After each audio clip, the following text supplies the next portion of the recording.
Right. What's going on, people?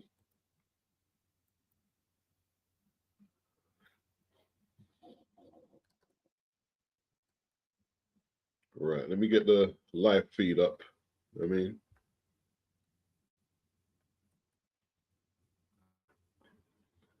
Get the live feed up. Say what I gotta say.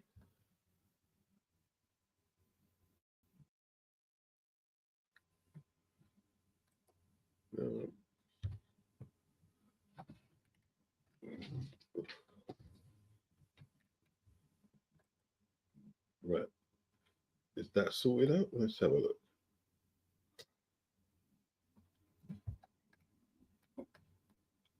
Can't really do as much on the laptop, really, but that's not a big deal. That's not a big deal. You know what I mean? One like, man. Bloody hell. Only one person here now. So it's all good.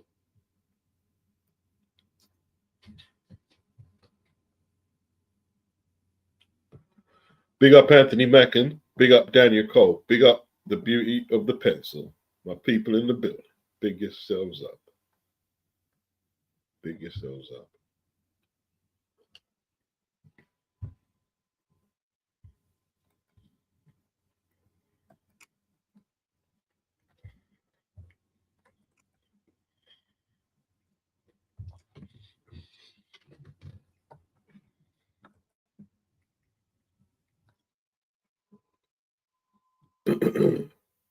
Why do some stop it, Cole, man? That's depressing. That's really depressing. You're bringing up the football now. That's bloody depressing. Come to smash up here. I'm just getting over that, man. I switched up my phone and all of that. Oh,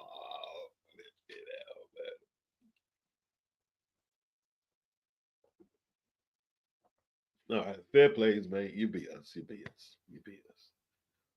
You beat us. I mean,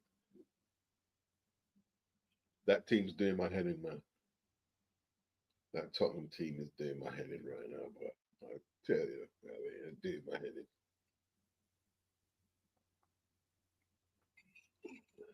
Doing my head in, mate. It was winning, you know. We were winning. We were winning.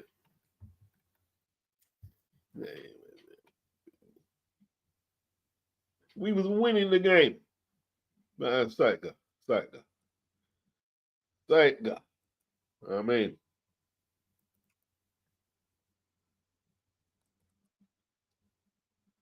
yeah, man. Like,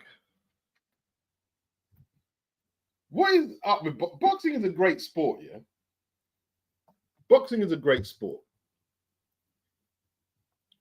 but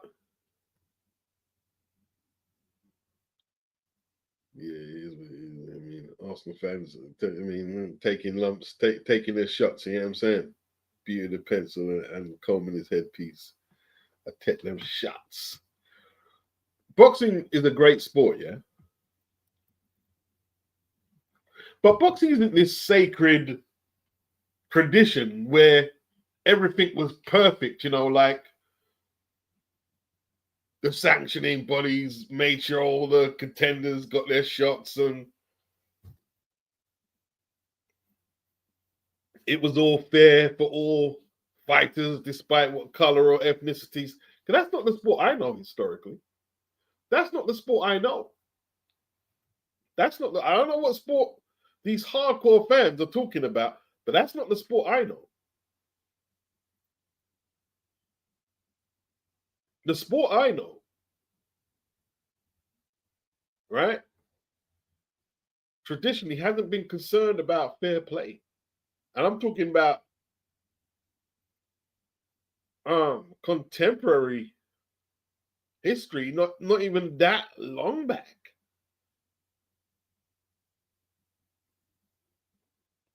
And when I hear boxing fans talking about oh, well, back in the day, we wouldn't have had this and that. And then when you tell them stuff like Archie Moore has got 3 wrestlers he fought on his record, 3, who had no pro experience. It's like they know. See, you know what I'm fed up of doing? You know what I'm going to start doing? All right? I'm going to start improving my tech game. That's what I'm going to start doing, right? And do more clickbait videos. Because all the flipping receipts and all this shit I'm doing, it's getting me nowhere, bro. It's getting me nowhere. Because you can bring all the historical documentations of what went here and there and there and there, and they pretend that they can't hear you. They pretend that they can't hear what you're saying.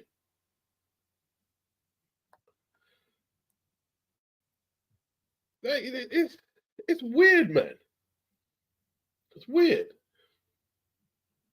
You know, these people, right? You see all these hardcore fans, right? Who keep crying down fights. Oh, we don't like this. We don't like this. Eubank and Ben and this, that, because they're fighting for money and this, that. You know what these people believe? They believe people like Jack Johnson wouldn't fight Jake Paul. They believe that Jack Dempsey wouldn't fight Jake Paul for the back. When they would. They're prize fighters back then. All these boxing talk. They're prize fighters, bro.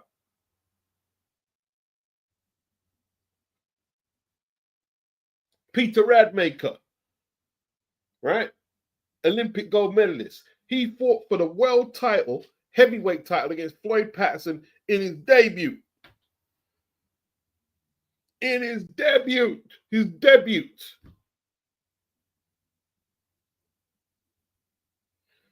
If that happened today, what would they be saying? Oh, this is terrible. This is terrible. That happened back, yeah. Back in the good old days. In the great old days. Did you know Tommy Morrison in the 90s, right? You can go look it up. I can't remember who he was supposed to be fighting, but they didn't turn up, right? And his name was Tim Timashak, I believe. They took him from the crowd. Well, I think he was eating chips, you know what they call chips over there, or whatever, and beer. And they replaced him in the ring. They took him out of his seat to replace and fight Tommy Morrison.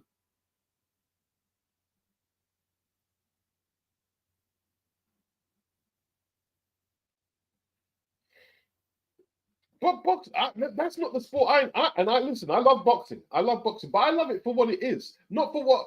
Oh, this skewed hardcore boxing fan revisionist history nonsense.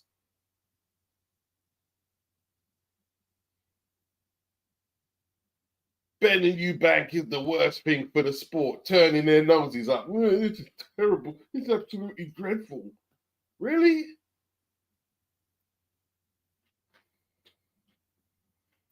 Let me tell you this now. My homeboy is deceased now. Alex Sterling. And this is my homeboy, a boxer.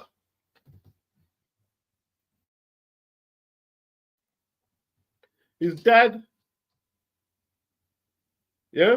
Bunny Sterling, Yardman, was the first immigrant to win a British title in this country, mate. Bunny Sterling.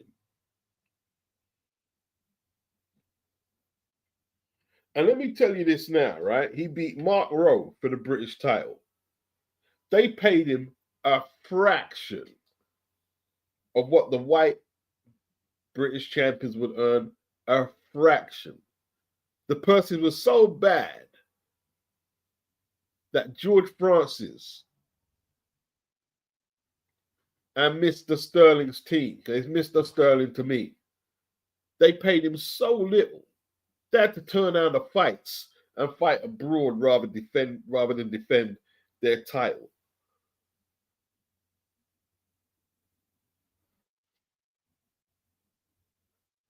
This ain't no precious sport.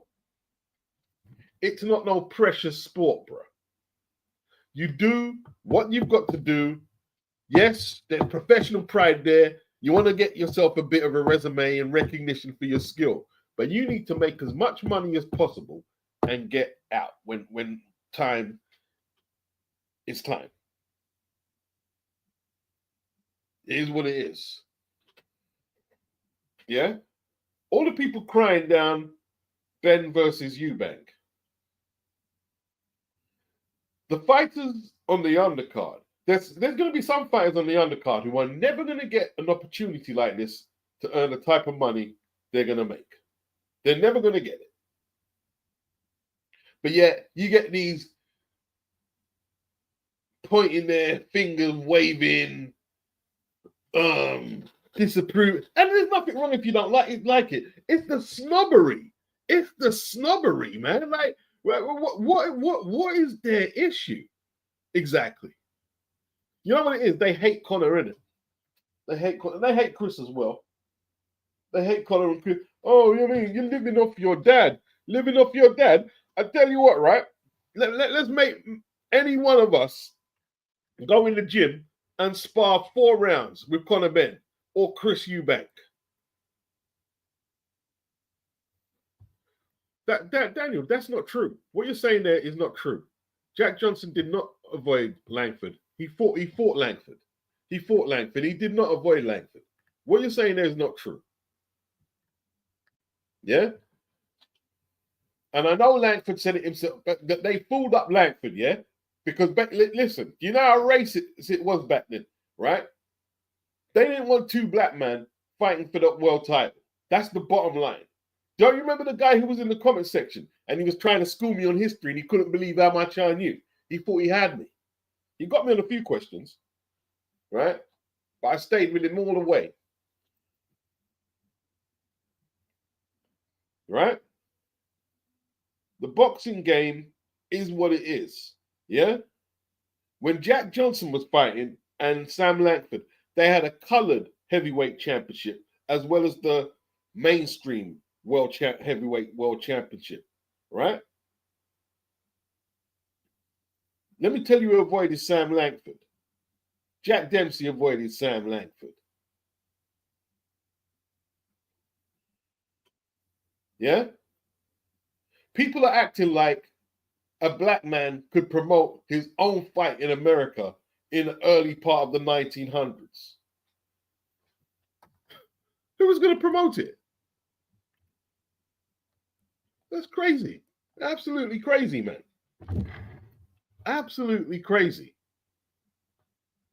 They say Jack Johnson, oh, he didn't want to defend against black. He didn't want to defend because, like, nobody was going to put up the money to stage such a fight.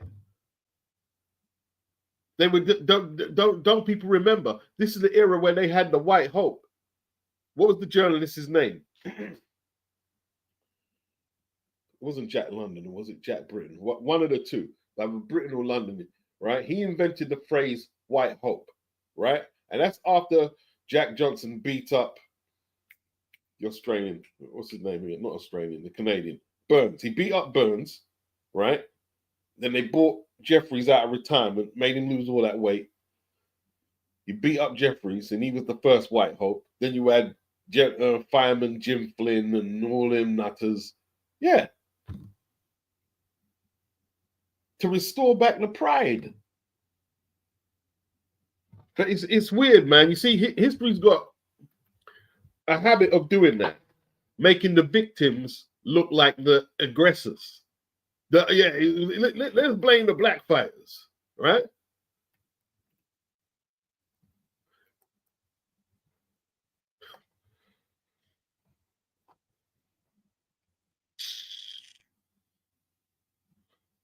Man.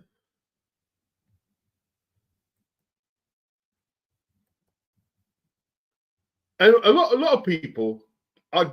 I'm just going to say it straight up. They're jealous that they're making so much money. They don't like the idea of that, right? They don't like it. They don't like the idea that they're making that much money. If they were keeping it a buck, right? If they were keeping it a buck, they don't like the idea that Chris and Conor are splitting that big, hefty Saudi bag between them.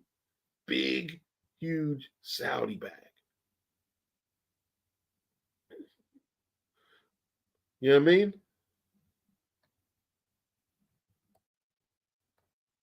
They don't like it.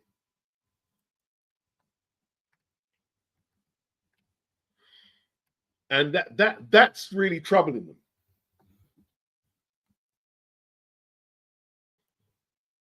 Even the Jake Paul thing, like the way boxing, or the quote unquote authentic boxing approaches the Jake Paul thing, is really, like, it's just weird to me. Like, I saw a recording. I didn't see it live. I saw a recording of the Tyson Jake Paul fight, and it was flipping awful. So if anyone wants to watch that, that's up to them. Why do I care? It was awful.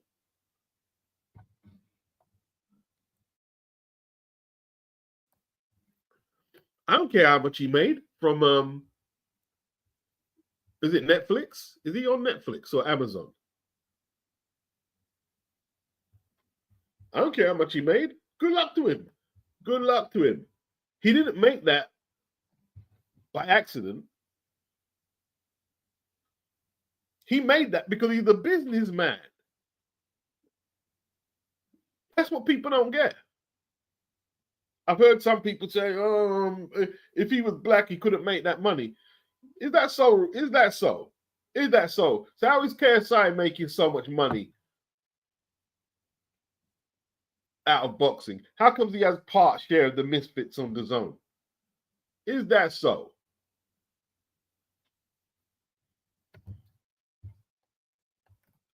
See, you know what it is with me, yeah? You know what it is with me? I'm not a hater.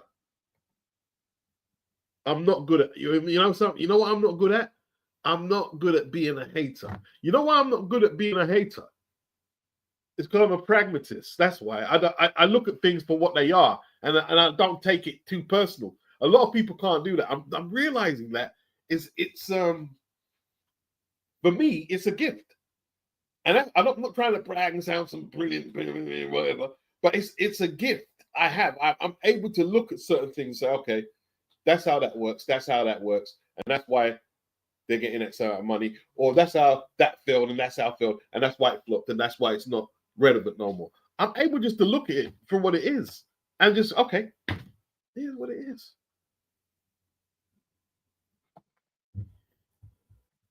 Yeah? That's right, Bruce. That's right. Radmaker even knocked Patterson down. Do you remember how what his first few fights were ridiculous? Let me go to his box rec, Bruce. Even after Patterson, they put him in with a load of mad people. If anyone can do it for me in the chat, remember where I stopped to where I finished my last four, if you can. I'd like to get back to it, but I'm kind of, let me see. Peter Radmaker.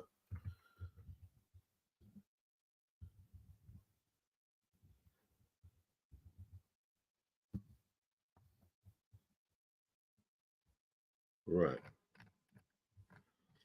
Yeah, he knocked Patterson down. Look at Patterson. You know what I mean? When Patterson was champion, listen, like, anyway, we'll get into that in a minute. We'll get into that in a minute, man. Right. Let me just agree to that. Right? Peter Radmaker. Look at his first few fights. They put him in with Zora Foley and then with Patterson, and then Zora Foley. He got knocked out twice in his first two fights. What kind of madness is that? Yeah. Yeah. Crazy. You know, yeah, even when you look at Floyd Patterson, right? Look at Floyd Patterson when he was champion, when he was managed by Costi Amato, right? He was defending his belt against the likes of Roy Harris, who gave him life and death, yeah? Liston knocked out Roy Harris in a round, right? Liston was fighting Zora Foley, Eddie Machin, Cleveland Williams twice, right?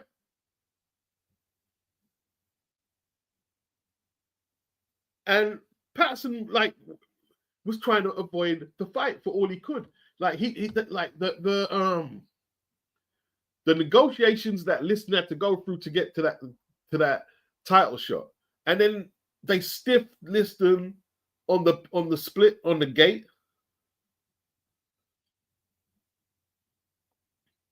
Yeah, that's what they were doing. This is what they were doing, bro. This is what they were doing, right? So all this fair play in boxing, there's no fair. Liston never got a break, bro. Liston never got a break his whole career. They didn't want him to be champion. They didn't want him to be champion. So I don't recognize this sport where, you know, like this perfect exemplary way that we have to do it. You know, like they hate Floyd Mayweather because he said he's TB, and he's not the best ever. He's not the best ever, right? He's not the best ever. Sugar Ray Robinson went way over 100 fights before. I mean, he lost the fight. He had one draw in 100+ fights. He's not the best ever. Yeah, but he's got some very good scalps. Very good scalps. He was like the first superstar of the social media era, but they couldn't stand it because he made so much money. They couldn't stand it. And like you see all these people trying to follow his blueprint, and it's just not working. It's just not working. Diobinuli said he hates the fight. It's pointless. It's a prize fight. You either watch it or you don't. Because with me, I appreciate it for what it is. You know what I mean? There's 37+ years or something history going into that fight. Yeah, and both of them can fight, or they won't be making so much money. You know what I mean? Then it's not like Campbell Hatton and what was Tommy Hearns' son's name,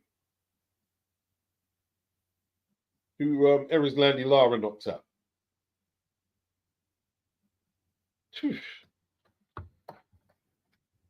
They can fight. They definitely can fight. They're definitely not the worst fighters, but they haven't proven themselves at world level. See, at the same time, everyone's saying, "Oh, why don't they go for belts? Why don't they go for belts?" Look at Carlos Adames. How long did Charlo and the PBC swerve Carlos Adames? It was nearly 3 years that Charlo didn't defend the belt, right? And it's only now that Carlos Adames is going to get to the bag in February. So are you telling me, right? Carlos Adames is waiting for the game. And listen, none of these authentic boxing fans didn't make no video saying what's up with the likes of Carlos Adames. None of them. They didn't give a shit, right? So if Carlos Adames got a shot on an influencer card or to fight Jake Paul, should he take it or not? Or should he just try to stay in the good graces of these hardcore fans? No, you should do what you got to do. You should do what you have to do. And that's that. Nonsense. Nonsense. There's loads of fighters who tried to do it the right way. Where's it got? Where did it get them?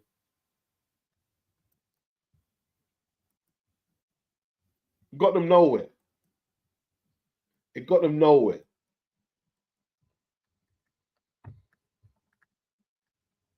There's nothing wrong with the fight. I see some people in the comments saying, I don't like the fight. That's fair enough. You don't like it. You don't like it.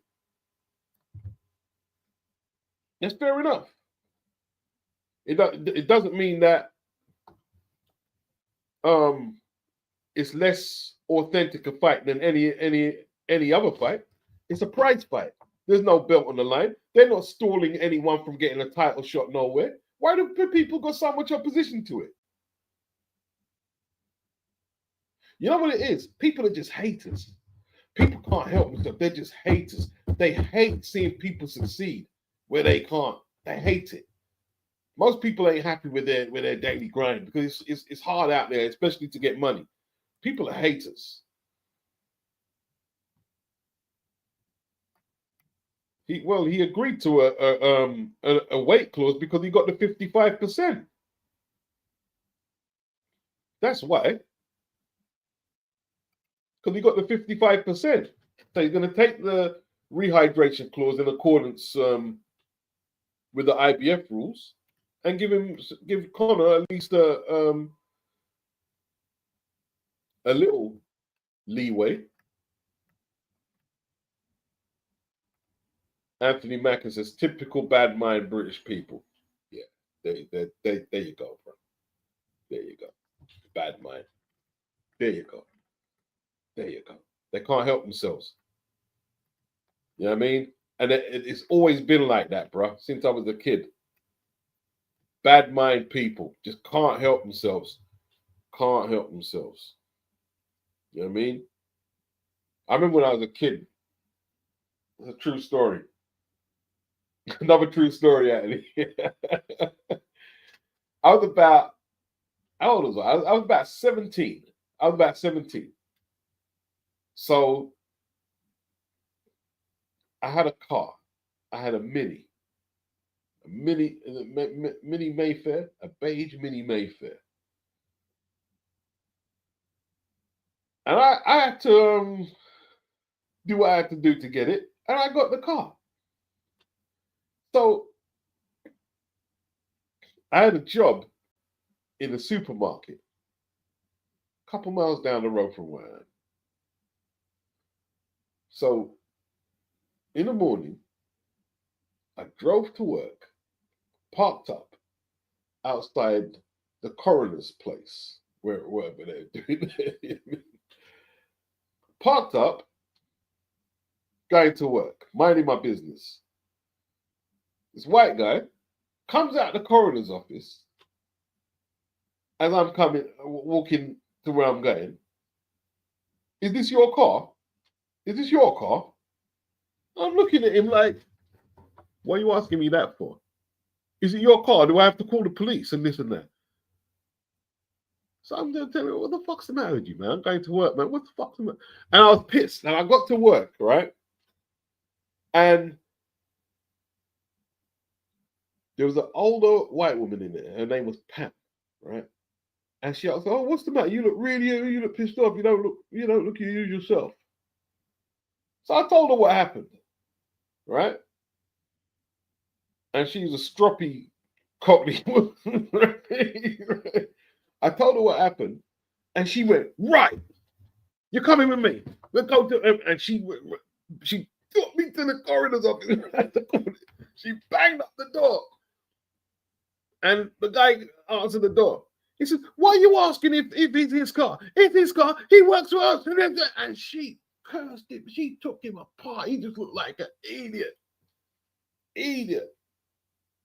Bad mind people there. Like, why would you ask someone that who you don't know? That's you know what it is, right? They hate Conor Benn. They hate him so they don't want to see him make no money. They hate him. They hate him. Jealous and envious people. You know what I mean? Yeah, it's at 160, Lisa. Daniel said, "Don't like the fight, don't buy it. No one is forcing you to buy anything." Exactly. Anthony says, "Jealous and envy, plain and simple." That's it. That's what exactly. People up to complaints, says Daniel. Call it what it is. Yeah, exactly. See, and you know what I don't get, yeah? You know what I don't get? We're getting everything we want, right? We've got February the 22nd. We've got an extraordinary card. And we've been having them all the time. So you would think these hardcore fans are getting their feed and they wouldn't be like having to like look down at everything, turn up their noses to everything. Why do you even care? Why do you even care? See, the thing is, yeah, if it bothers you that much, just don't like. I don't get it. I don't get it. You know what I mean? I don't get it. See, the thing, and they always make a point of making videos or posts to let you know how much it offends them. If it's so irrelevant to you, don't even make a post about it.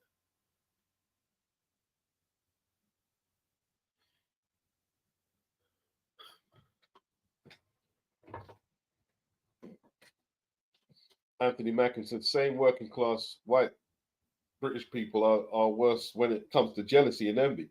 You must never be better than them materially. One of the worst things you can do in their eyes. Yeah, it's pretty sad. It's pretty sad. I see. I'm not being funny. Maybe that's what it is. Maybe it's two black men they don't think deserve to make the money. You know what I mean? Maybe that's what it is. Even though they keep recycling the likes of Dave Allen to make money. And look at Johnny Fisher, all right? Sam Eggington. They get recycled all the time and get put in big fights.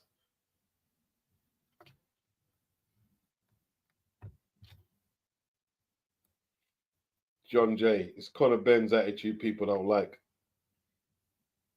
It's Conor Benn's attitude was selling the fight. You know what I mean? It's like this attitude thing. What's he doing? Is he selling drugs on the corner of your street or turning out your daughter? What is he doing exactly?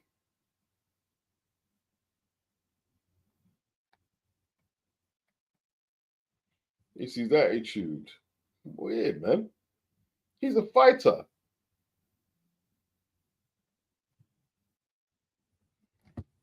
He's a fighter. Going up to 160. Probably going to get beaten. The beauty of the pencil. I didn't get the fight due to the size difference, but I see the money aspect and the ancient rivalry. However, I don't see why people don't want to see it. I don't mind if people don't want to watch it. I ain't got no problem.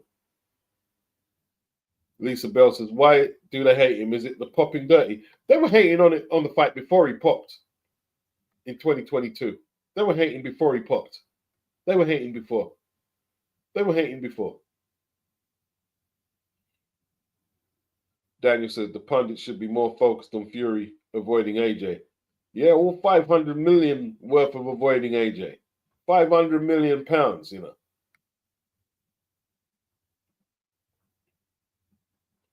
Anthony Mackin said it's the class structure in this country that is entrenched that you must never rise above your station in their eyes. Pretty sad, isn't it? John J, for me, I don't like the guy personally. You don't know. I'm sorry, John. You don't know him personally. John, you don't know him personally.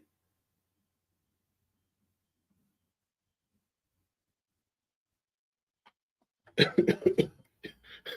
mean, crazy. Ismail says, hardcore fans saying no one is interested in Ben Eubank is hilarious considering the first fight was the fastest sold-out event the O2 has ever held, and now because of the controversy. Ismail, congrats on your astute observations. Right. Let's not forget, this was the fastest selling event in the O2. Why do you think that Eddie and thing was so determined to make the fight? Yeah. Exactly. Well said, Ismail. Well said. This is a bona fide commercial fight, prize fight. Yeah? That's what it is. And you know all I'm demanding from it? You stack out the undercard, bro. Make sure I get some good fights. You know what I mean? Like, let's extend some generosity to the females. Let's get Michaela, Maya, and Sandy Ryan in the rematch. You know what I mean? But don't get no deggy with me to fight. You know what I mean? It's got to be elite. It's got to be elite. You know what I mean? Yeah. And get some other good fights. So we get a good old ding dong. Good old bloody London ding dong, me old son. Yeah, like, you know, Dave Allen, look how much money he made out of boxing. You know, you go back to the 60s, you had Billy Walker. He wasn't even Southern area level, right? Look how much money he made out of the sport. So there is a race element in it. There is a race, and I'm not saying it's big racism or you're damn right. There's a race element in it. Yeah, there is.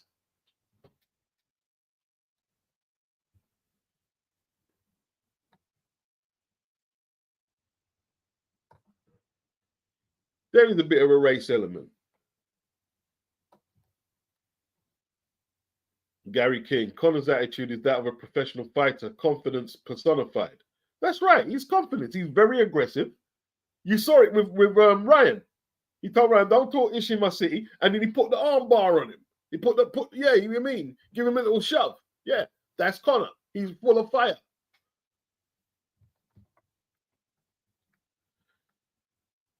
He's full of fire. Anthony Mackin, I watched a video with Joey Barton criticizing Marcus Rashford going out dressed up like Gucci and said he's dressed like a rapper. Who does he think he is? Barton is not qualified to talk. He certainly ain't qualified to talk after his brother went and murked that black guy who was dating a white girl, yeah? And took the black guy's life. You remember that, Anthony? He certainly should keep his mouth shut on such topics. Yeah, he certainly should keep his mouth shut. You know what I mean?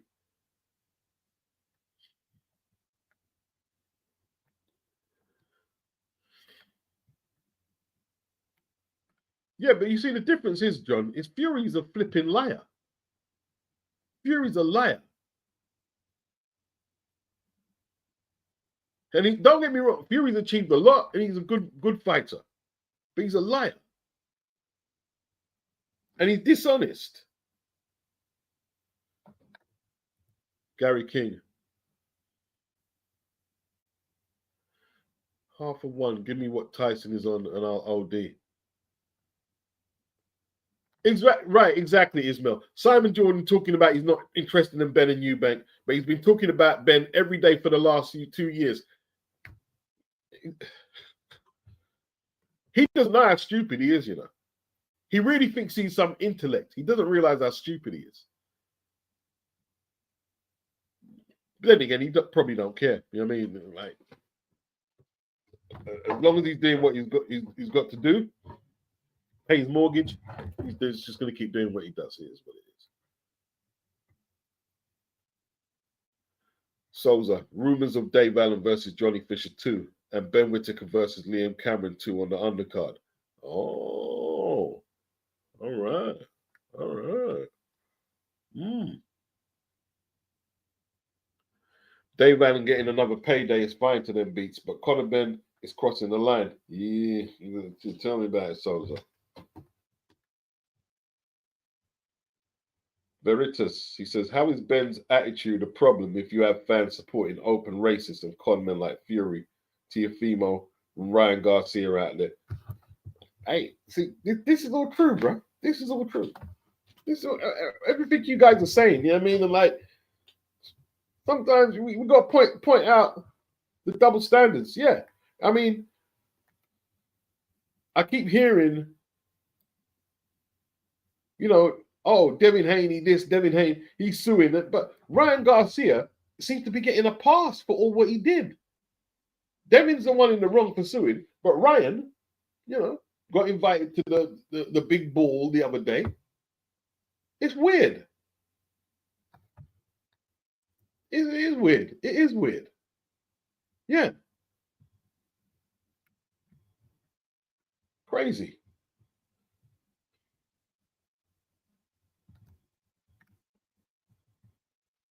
Lisa said she can't stand Simon Jordan. Simon's an idiot, man. John Jay, we all have different opinions of people, man, or what people show. Well, all Conor showed me, right, is aggression to his opponents, right? He's talking crap, but he's gonna knock Eubank out in 4. To me, that's okay. That's okay. You know what I mean? Tank Davis talking about someone's wife and some of the stuff he does. You know what I mean? It's not for me. But he has people who like when he does that. He's got people who like it when he does that.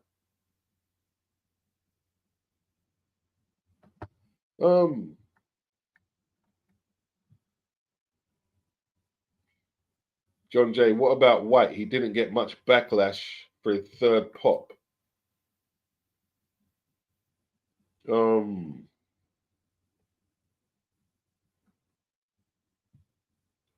Probably didn't. But that's because he hid away in Portugal, I guess, really. And he went, yeah, he didn't really. His second actual legal pop, the second charge, he was cleared. He was actually cleared, but yeah. But what's your point, though? What's your point? Is that because what is your point that he didn't get much backlash? Have you got a point to that? I'd just be interested to know what it is. Souza, I feel like Conor Benn is playing the villain role to sell the fight, and he's clearly working. People have an opinion on him, whether it's good or bad. Better than nothing. Yeah. Lisa, Devin and Ryan put the lawsuit on the back burner for 90 days. See, they're even prepared to drop the lawsuit. All he's got to do is go through with the 365-day testing, and he's even like resisting that. Gets a pass on everything.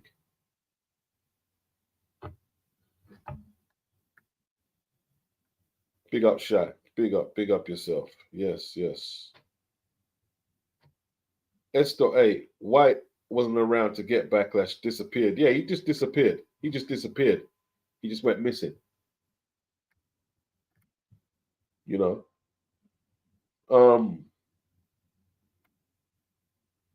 Look at Dennis McCann. He hasn't got much stick either. Like two different steroids. Like they destroyed Conor. Or they attempted to destroy Conor. Big up Lisa. Big up Hakeem. But yeah, boxing is very selective. It's like very selective, man. Very selective. Very selective. You know, John Jay, I feel not, but yeah, but specifically as biased as what? As what? As to what exactly?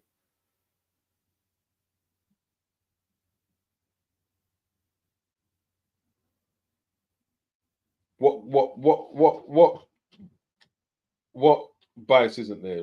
Are you saying racial bias?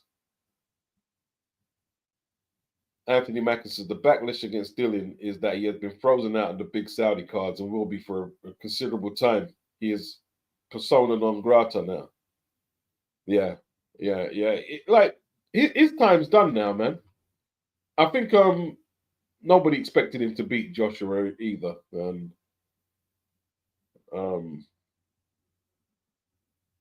I think a fight like Dillian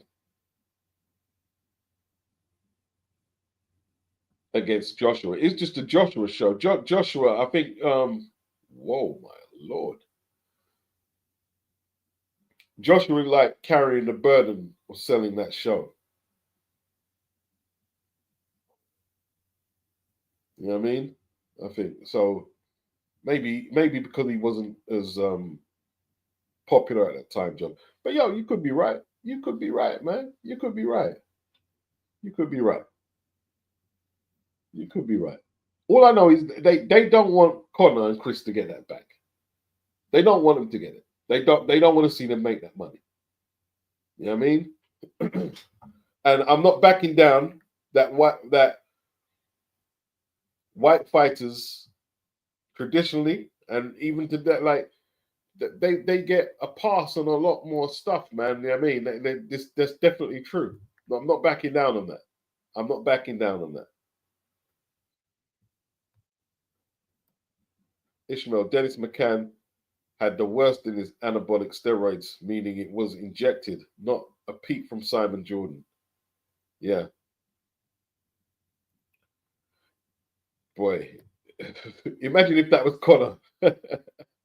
Imagine if that was Conor. Wow. The beauty of the pencil. Dillian shot himself in the foot too many times. Got on people's nerves, especially Eddie. Hakeem said even Mexicans in America beat. Look at the Reynoso whole gym. Yeah, I mean Canelo. You know, they keep saying, oh, it's the attitude. Look at Canelo's attitude when he got popped. Canelo got them to change the whole violation on clenbuterol, to change the whole violation charge. What about when he held that press conference? He had doctors, media, lawyers, law people, journalists. He had all the people in there and sanctioning body, the WBC, saying he was innocent before the test came back. Do you remember that?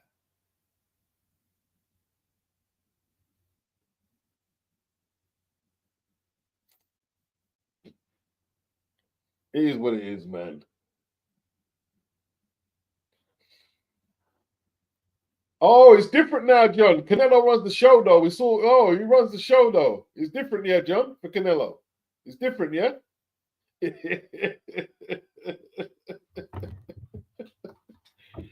Oh man,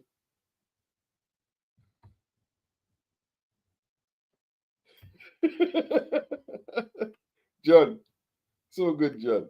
So good, so good, so good. I don't expect people to be anything less than what they are, man. You know what I mean? Lisa said Conte either he only talks about Connor and Rand. What about the others? Yeah, yeah, yeah. He's stuck on that. Even when he was addressing another ped violator, he had to put Connor's name in the conversation. Couldn't help himself.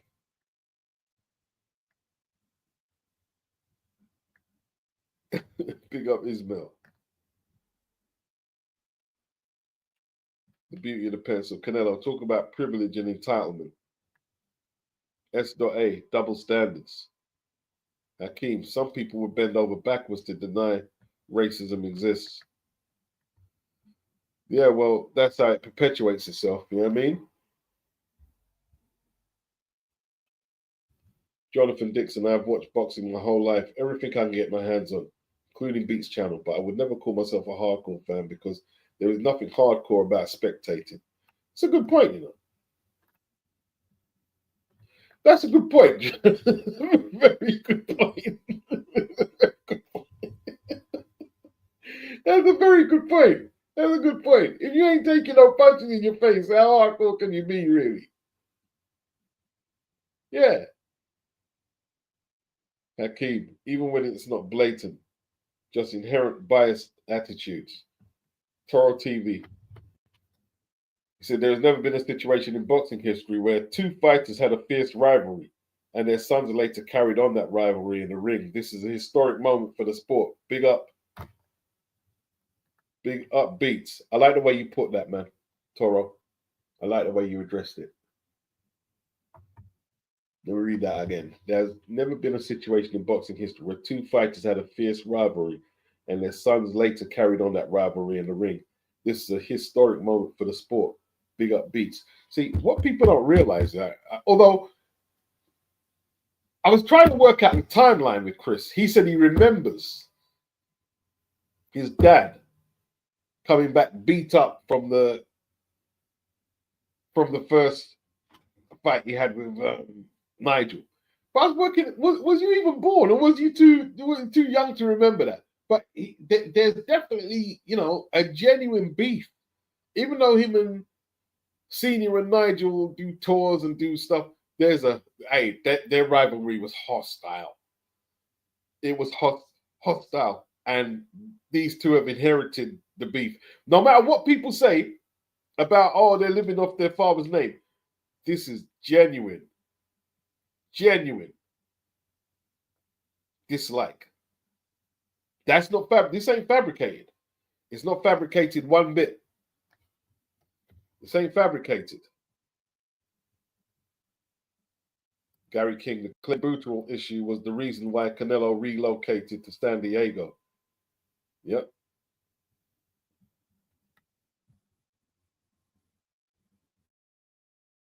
Veritas ad. Rules are laws for thee, but not for me.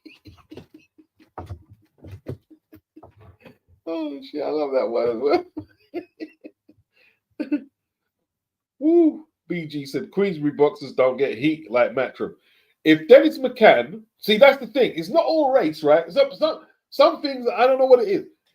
If Dennis McCann was a Matchroom fighter, would he have caught more heat? Because I don't think Eddie is as popular with the media as Frank Warren is. I don't know what I mean. Am I wrong on that?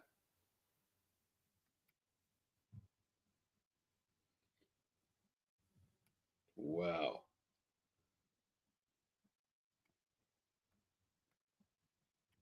Jonathan Dixon said, it involves sitting and watching. If you can sit down and keep your eyes open, you have nailed it. Love you, Beats.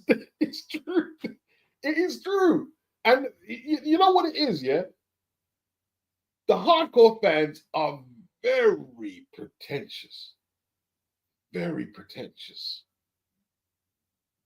Very pretentious lot. You know what I mean?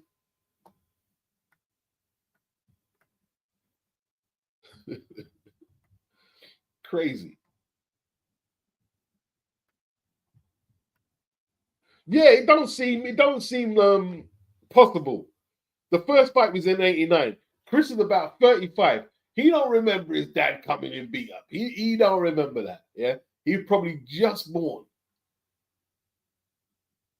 Or maybe he was still in his mum's womb.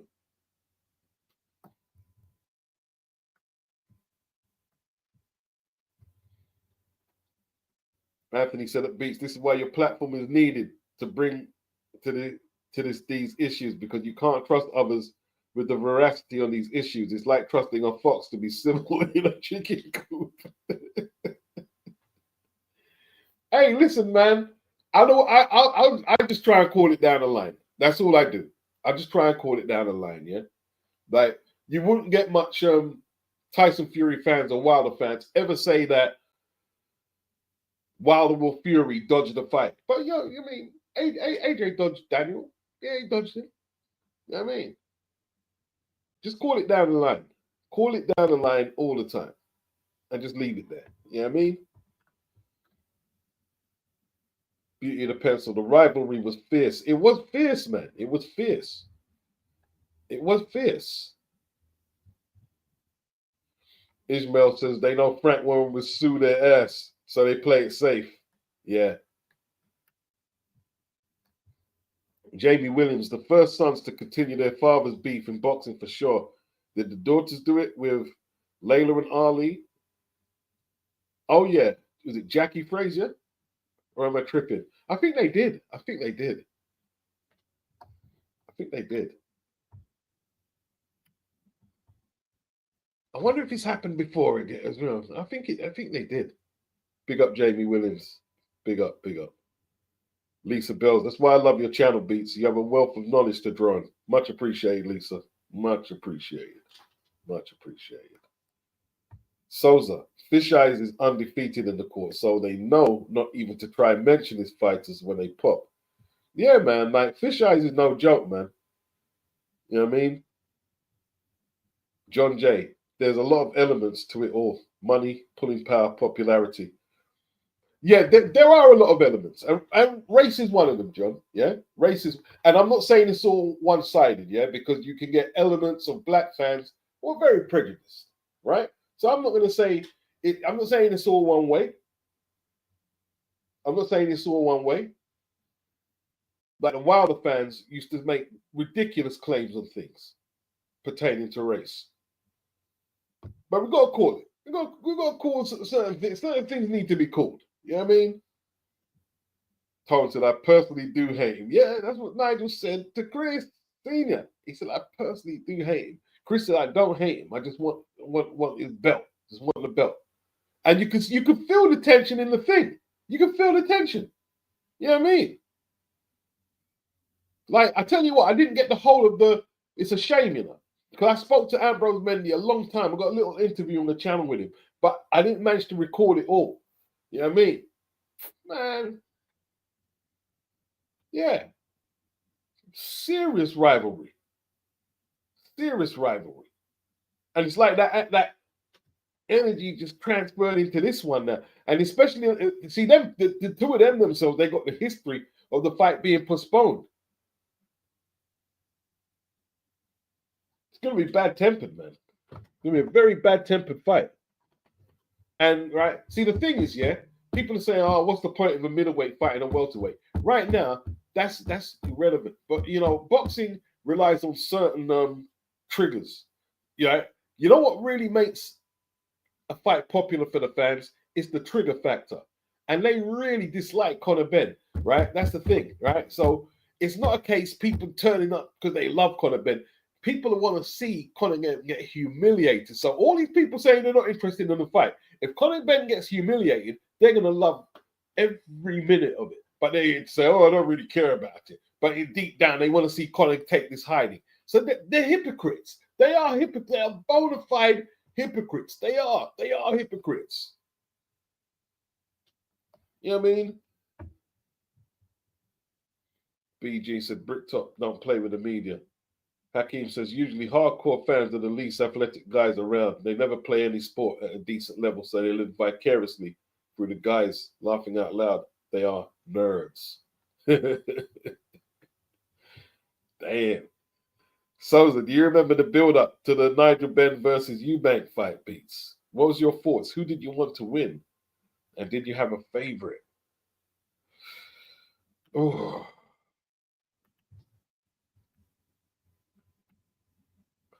I think I was slightly more a Eubank guy at the time. I think I was in the first fight.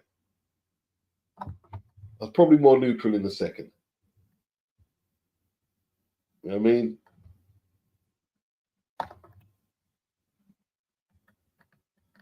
Good fight though, man. Really good fight. Birmingham. Is it? Was it? They call it the Resort. I'm sure it was the NEC back in the day. Yeah, man. Really good fight, man.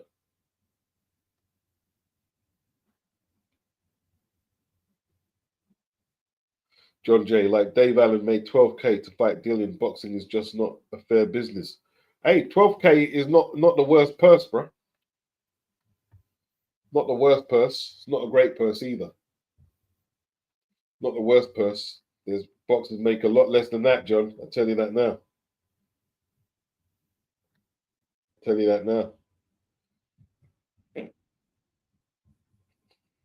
Jonathan Dixon, the hardcore fans are the ones who are perpetrators of the diva. He said, she said, purse mob. The casuals are at least admit they are clueless to the business and want to see the names they know. Yeah, man. Salute Tone, says Beauty the Pencil. Big up Tone. Big up Beauty the Pencil. Big up Lisa. Big up John. Big up Jonathan Dixon. John said the Wilder fans are awful. Yeah, they're terrible.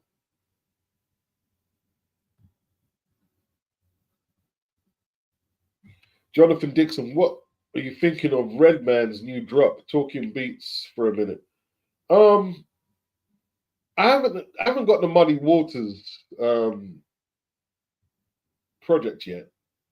You know what was really interesting to me? You know what was baffling to me is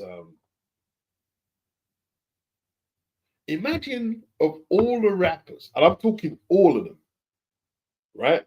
Because Redman was wild. He was one of the first wild lyricists I ever heard. Anyway, he was wild. Redman was saying any mad shit, and you know, if you know the accounts of him in real life, he's a bit of a crazy one. Redman revealed the other day that he went 2 years celibate, 2 years without weed to build this project. Imagine that, Redman.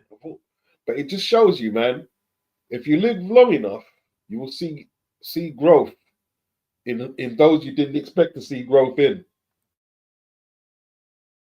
Yeah, he was speaking about it. I said, wow, is that Redman talking? And even before that, the other year, I heard Redman talking about God and things like that. That his family is deep into. I said, "You're into God."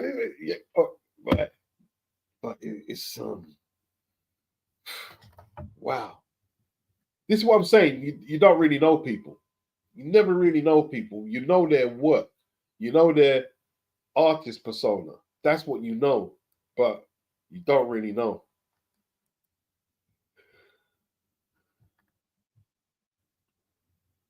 Eubank, Anthony says Eubank would have been a year old when his dad fought Ben in their first fight and 4 years old in a rematch. That's the timeline.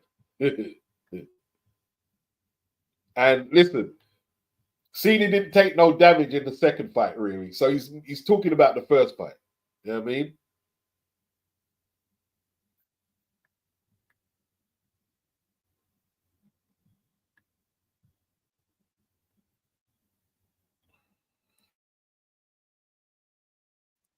John Jay said Fury was always pushed but could never stand the guy. Tone said Chris Senior showed his class in the first fight.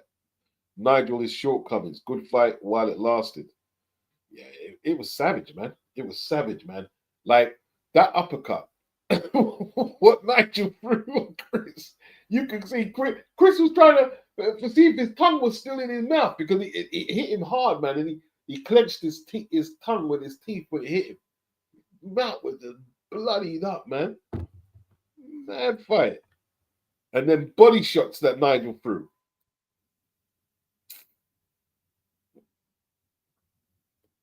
Wow. Yeah, I think Ben should have got the nod in the second one as well, Tom. I think Ben should have got the nod. Yeah, I mean, I think even Chris has hinted to that as well.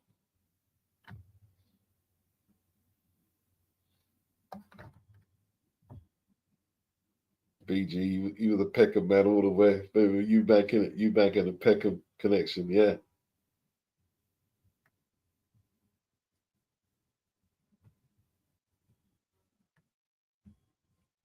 Wow. Jamie Williams, he said he was a massive Ben fan because of his dad, but it was all about Watson for me.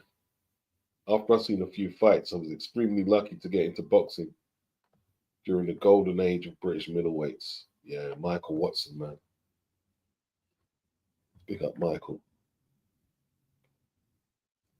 Hakeem said, in his opinion, Redman is better than Method Man.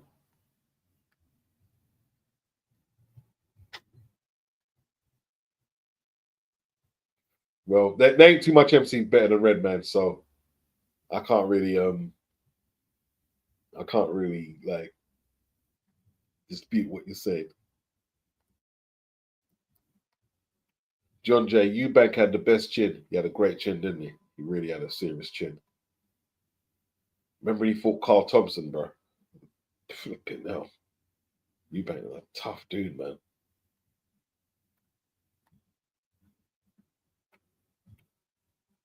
Yeah, Method Man is nice, man. Method Man is nice, bro. I mean, Beauty of the Pencil says Redman is wild indeed. But yeah, I mean, like, you realize that they're just flesh and blood. I mean, I see, rap has this persona that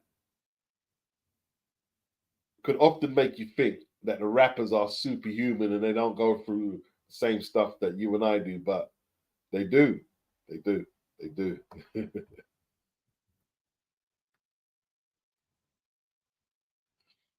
So the one thing I will give credit to Fury for is when he got rid of the Klitschko era. I hated it. And Vladimir used to mess with his opponents for an advantage like the Pulev fight. Anthony Mackin, discipline, good for him.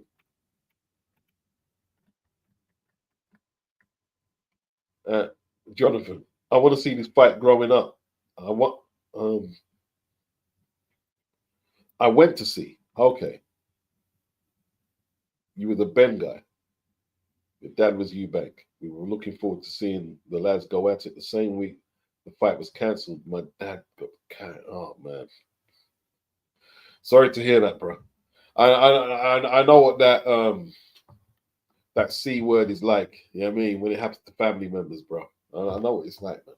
I know what it's like.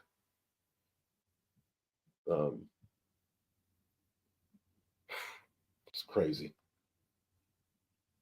BG London, Redman quit smoking for 2 years. I don't know if he's back on it, but he said for 2 years. No banana and no weed.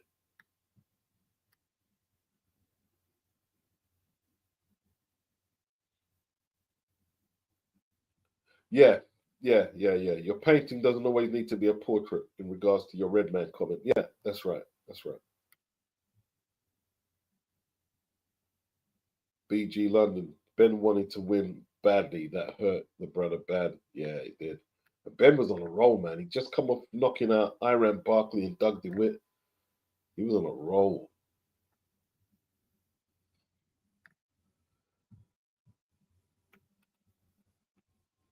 Yeah, man. Look, Redman's first album, is it The What? That album is sick, man. That album is sick.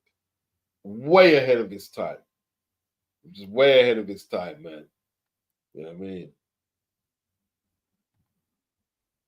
It's the Funkadelic Funker. Punks, if you don't knowing my name, I guess the freaks the funk. I make you slide, make you slip, make you want to backflip. I get hit with a skit. I DJ like quick. The top notch on the block, cause I carry a Glock, holy hopscotch, I'm hot, so give up the props. My style is humming coming at you. He was bad, man.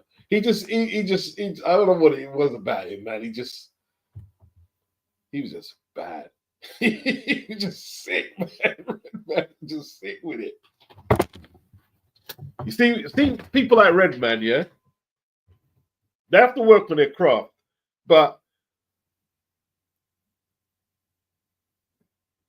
I don't think I don't think it takes long for Redman to pen bars and stuff. I think like Redman in this studio, he just pen off bars quick, just pen them off, just pen them off. You know what I mean?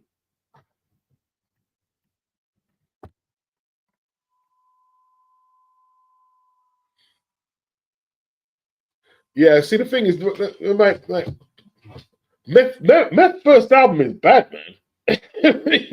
Meth's first album, and when he was in the Wu-Tang 36, Meth is bad, bro.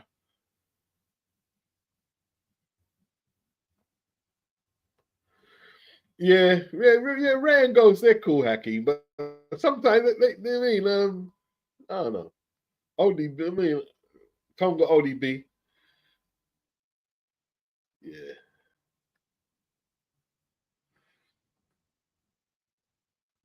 Oh, the headbanger verse was crazy by Redman. That's when he really caught fire. Is that one there? I remember when Westwood was playing it, and he had the link to America, and the guy from America was saying everyone's talking about Redman because when he came in on the headbanger, they say the original P Funk funks you up. I take a hit from a spliff and then I get biz with a new cut. Because I can jam like Teddy if you let me, a good fella but still rough like Joe Pesci.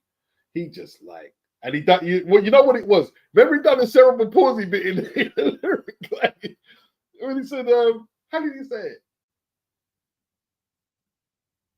It's the red man, that's what they call me. Rough, wicked style, you think I had cerebral palsy? Like, I freak the style crazy. Rock, lullaby your ugly ass, rock up, hi baby. When he done that bit there, man, see, no one was really doing stuff like that. Nobody was really doing stuff like that. He's a trailblazer. He's what you call a trailblazer. You know, and he's just crazy, you know. Man, I tell you what, see a lot of the modern day rappers, yeah? I'm talking about for the last 20 years. You see when they're on radio and stuff, and they're asked to kick them, no, I ain't got no rhymes, man. I'm saving it for the show. I'm saving it for the show. I remember this one, Redman, on DJ 279's show, and he's in the studio, and he's just freestyling. People were coming on the phone lines. He was battling people on the phone lines, just random people. Like, he just battling, rapping and battling, just nonstop. So when you go to see I see him once at the Kentish Town Forum. When you see people like that perform, you get value for money. When you go watch people like Redman and KRS-One perform live, value for money. You know what I mean? I had this idiot telling me about KRS-One the other day. Oh, I like KRS-One. Man, you don't know nothing about it. What are you talking about, bro? Yeah.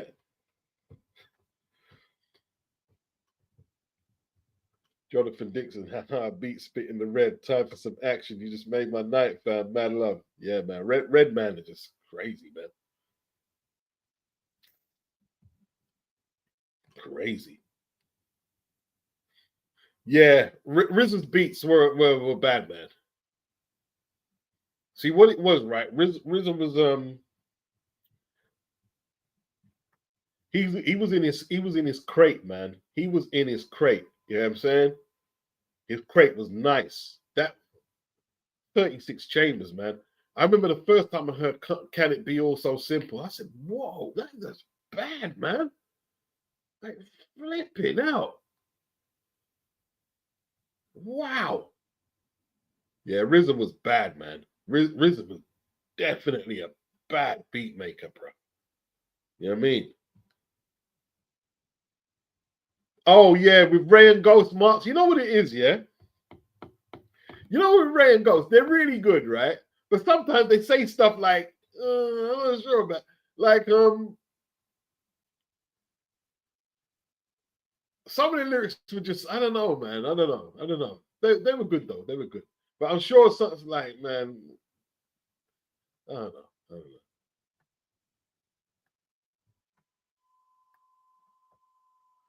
Wow. Forming like Voltron. BG says DMX's first album killed everything in '98. Had that on repeat all night. Unstoppable. He was unstoppable. He was just an unstoppable force, man. He was just unstoppable.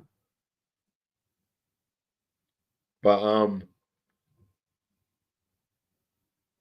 he just fell to his vices. You know what I mean? You have to wonder, like, how could the record label not get him into a rehab? Like it just wasn't working. He just couldn't get off the Cuba. He just couldn't get off it, man. Like I think one of the elders gave him the woolly blunt in it. He got the woolly blunt and never recovered. Yeah, he didn't even know what was in it. That elder was done him a bad one, man. Yeah.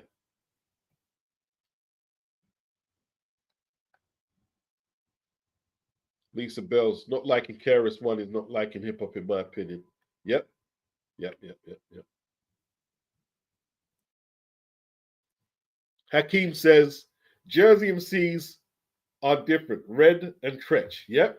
Redman, Tretch, YZ, Lakim Shabazz, Chill Rob G, Poor Righteous T. What's his name? Timothy from Poor Righteous T. What's his name? They're both nice, man. What's his name? Poor Righteous Teacher. I forgot his name now. They're all good. Jersey producer, Apache, Queen Latifah. Um, who else is from Jersey? I'm forgetting someone, man. I'm forgetting some good names, you know. I'm forgetting some good names. Jersey. It's not clicking in my brain right now. Not clicking in my brain. But Jersey got some MCs, bro.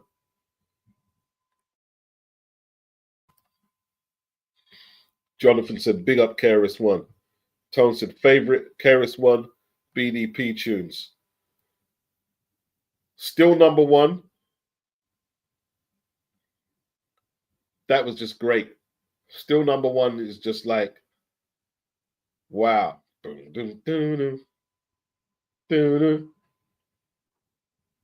People still take it back for a joke, a passing fad or a phase with a rope. Still can't believe when I get challenged by a million MCs. He was just bad, man.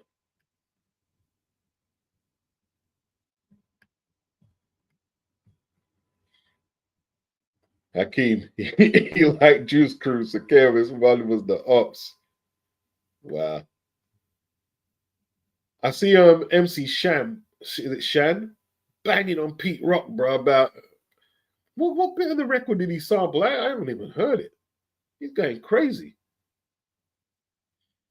Yeah, he was on the things from what, like when you said Hakeem, from around 14. Yeah. Yeah. Man, I remember when he broke down in tears what his mum did to him, man. And bought him, that was just like flipping hell. You raised that boy to be an animal, man. You turn that boy into an animal. Turn him into an animal. You broke him. And when he repaired himself, he didn't come back as some nice kid. His dad weren't there. Dad weren't there, and mom didn't. And I mean, like flipping sad, pretty sad, man, pretty sad. Did his mum take him to the home and didn't tell him and just left him there? I'm like, what? And like he just broke down in tears. Like his relationship with his kids was horrible. You're like, but you know what I mean?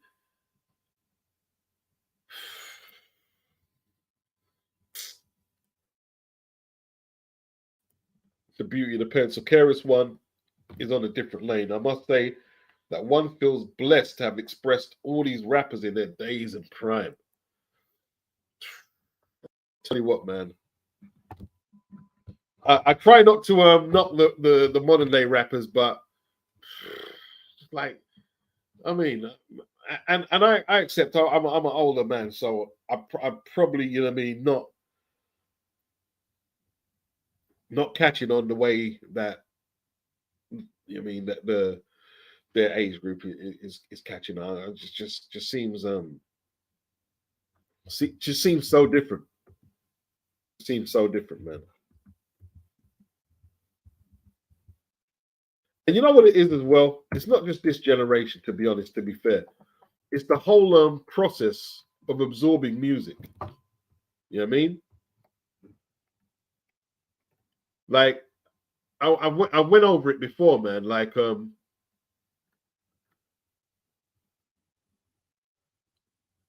back in the day, you know what I mean? Like you had to go out and seek your music. If you really wanted um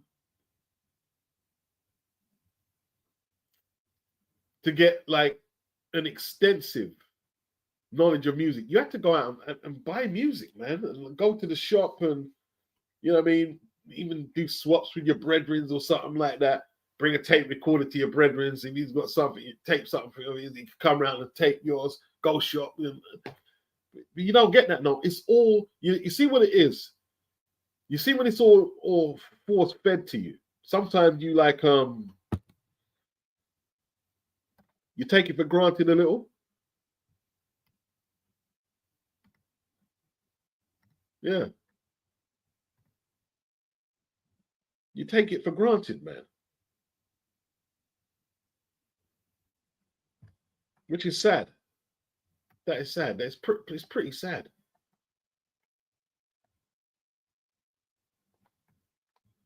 John Jay, old Nas. Oh, Lisa, you from Jersey, yeah? Lisa from Jersey, right? Who am I missing from Jersey, Lisa? I'm missing some artists. You know, one of my favorites is Lisa, is Lakim Shabazz. Lakim Shabazz is the most underrated rapper ever. He's the most underrated ever.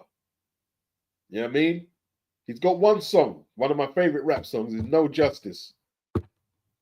No Justice by Lakim Shabazz. The beat, the music, the beat, the funky bass line, the flow, it's just like beautiful, man. It's just like, wow. And the lyrical content, man. The content is just,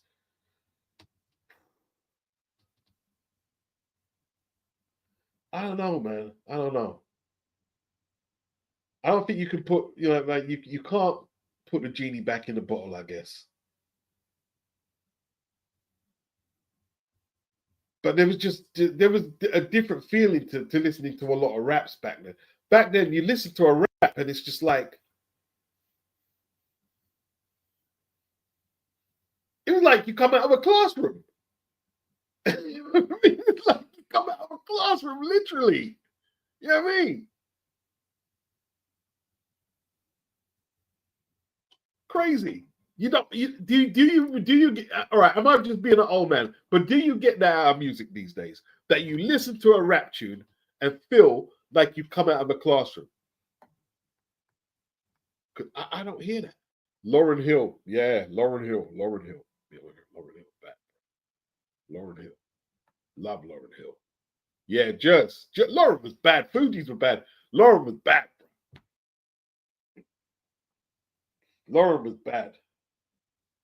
You know, a favorite lyric of mine, which I always quote to women: "Don't be a hard rock when you really are a gem." Yeah, don't be a hard rock when you really are a gem. Yeah, 100%. That was a bar. That was a bar, bro. Although I think did someone write that? Yep, 45 King. He passed away the other day, you know. Big up Tone. Chill Rob G. Yep. Joe Budden. Yeah, Joe Budden. My Philosophy. That's the joint. Yeah. Oh, Ransom. Ransom. Yeah, Ransom goes pretty hard. Flavor Unit. Flavor Unit. Yep. Lisa Bell's BDP is flipping. That was bad, man. That was bad. Tretch is crazy, man. He just like Tretch's flow is just mad, isn't it? It's just like sometimes you be listening to Tretch flow and you think, okay, there's gonna be somewhere where you take a breath. No, that's Tretch, bro. Tretch was like just licking them compounds and just like he was bad, man. He was bad. He was just bad.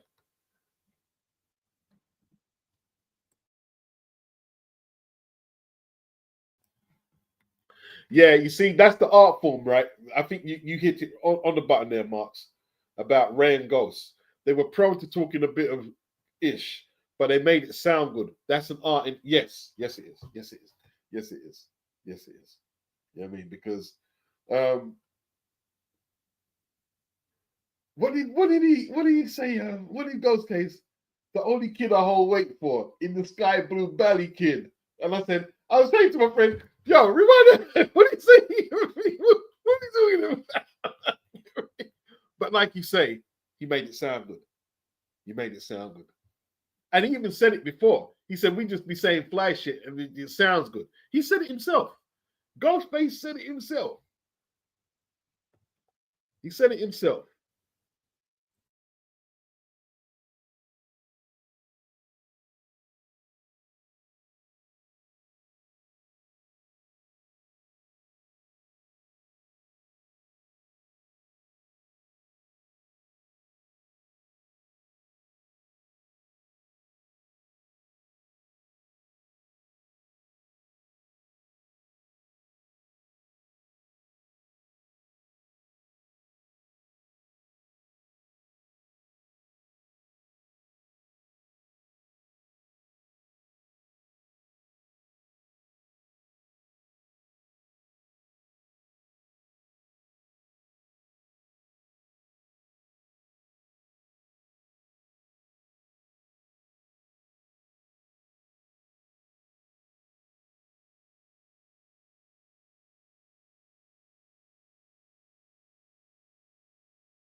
Yeah, man. Tone, the PS3 remix. The PS3. Is that the goodies are free? For the crack cost money. Yeah, bad. The PS3. Lisa Bell's Tretch was a beast. Yes, indeed. He was.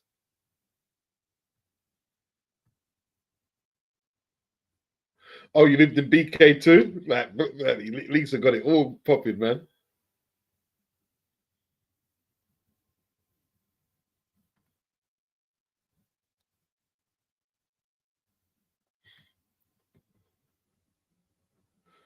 BG. He had Return of the Boom Bap. That album was just fire. That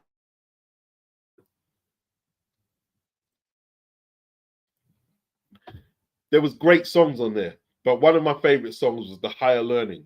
Not what the higher level. He had a song called Higher Level, where he's talking about religion and God. Oh man. Primo produced it. Oh man, what a song, man. D&D in the D&D studio. Higher Level. Wow. Title after title after title. We can get there.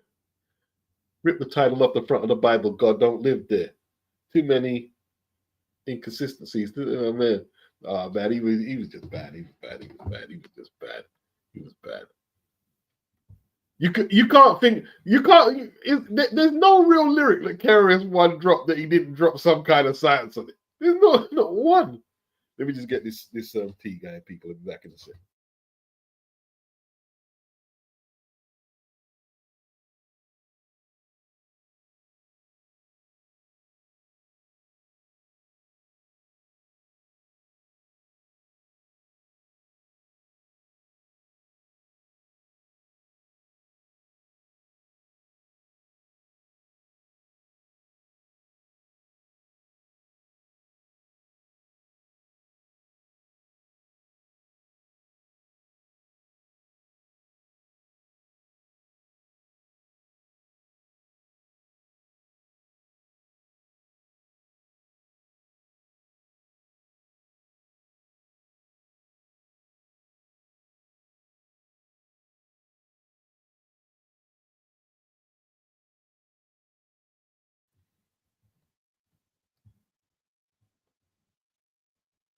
Yeah, step into a world with bad. Love's gonna get you with bad.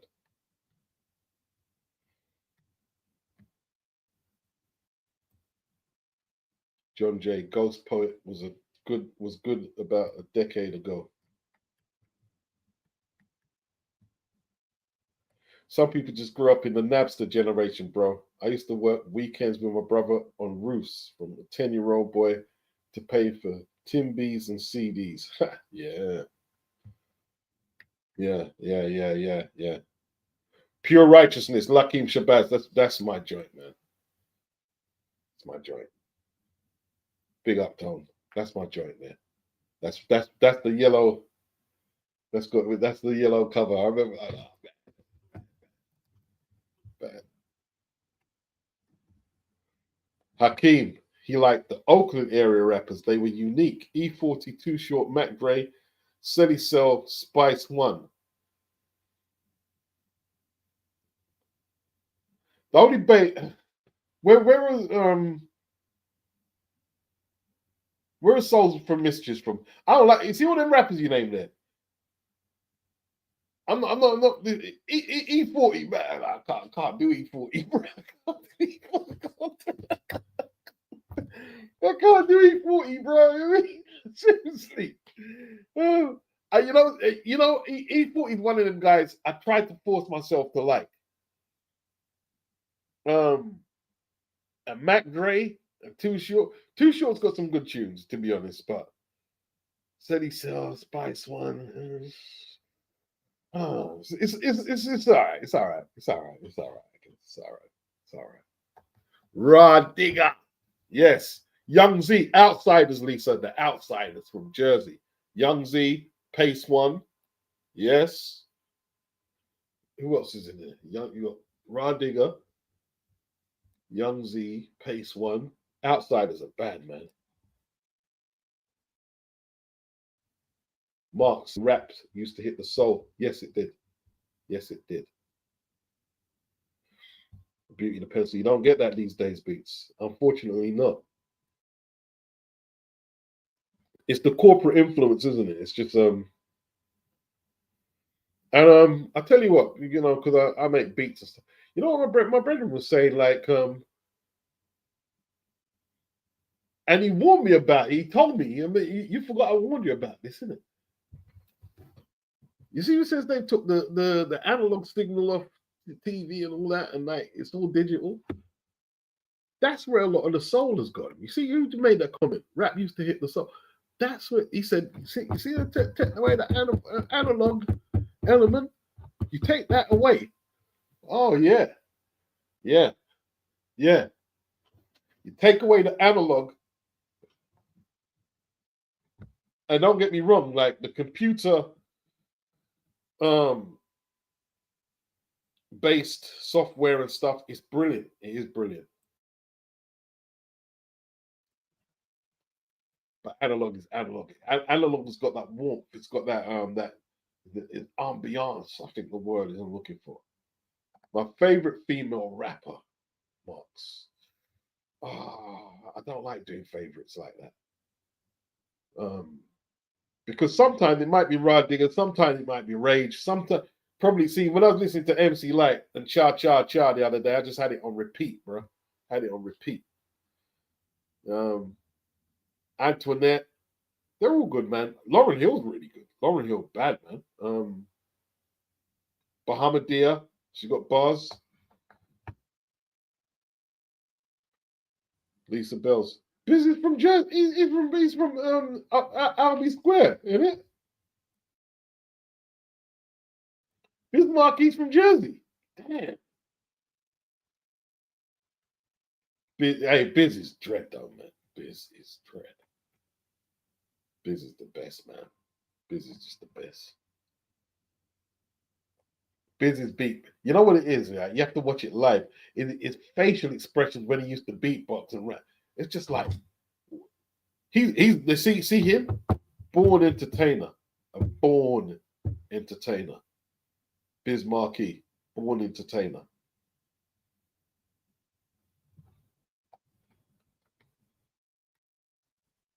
Great artist. Great artist, Biz Marquis. A great artist. You know what I mean? Like his songs were just like nobody beats the Biz. Like the beat on that, with Marley Marl, and that, oh man. Picking Boogers is a nasty song when you think about it. And then you got Do the Rap sitting on the song. He was crazy. But you got that. Nobody beats the Biz. The Vapors. The Vapors is just formidable. Storytelling. Formidable stuff. The Vapors. Yeah. BG says rap today is like microwave food. Yes. John Jay said he's not into rap in this era. There's probably some hidden gems. Yeah, the hidden gems. Yeah, there are. I do listen to a bit of Griselda, but sometimes it's a little too mad as well. But I do like Griselda.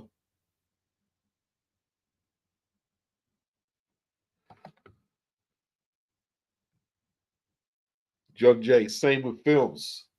I can't remember the last time I watched a good film. Although I'm not the greatest on films, to be honest, man. You know what I mean? If you talk to me about film, I'll be going way back in the day, man. I'll be going way back in the day.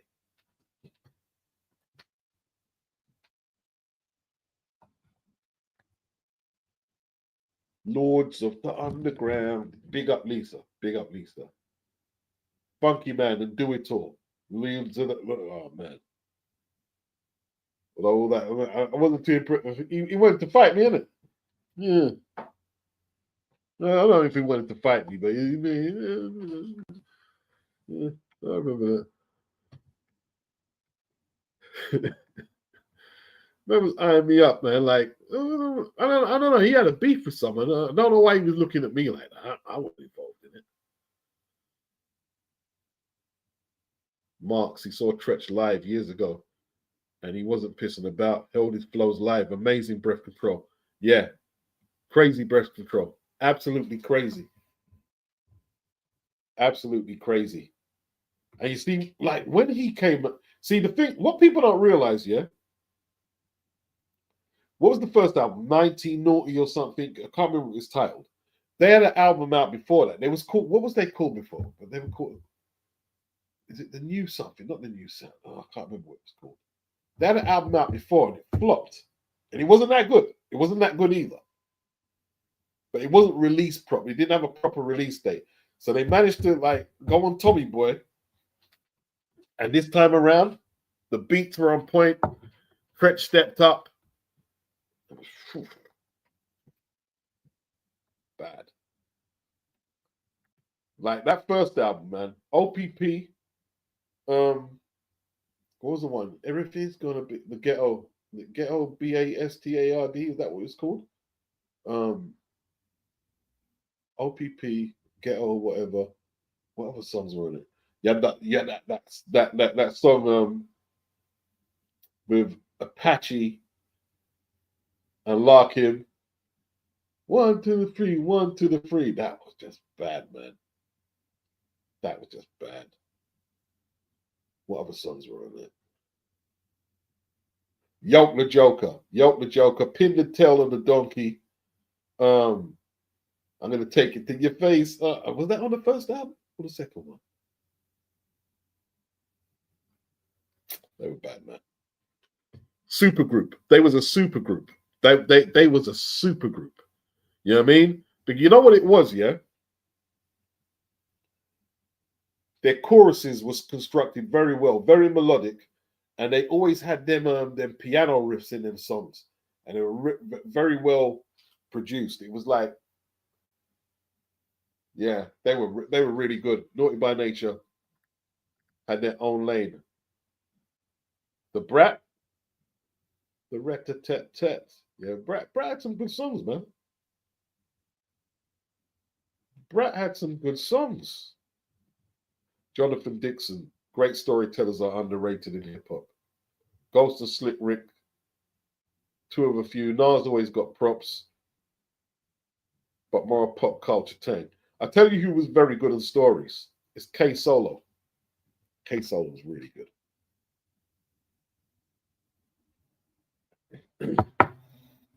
One of the best stories I've heard in rap was Tales from the CRACK side, K Solo.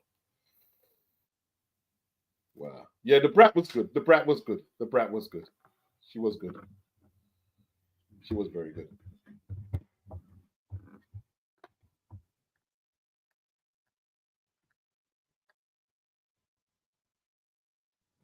Foxy. John J. Do I make? Yeah, I make beats. I make beats. I make beats. Yeah, Souls are from Oakland, man. Souls of Mischief. I like Souls of Mischief.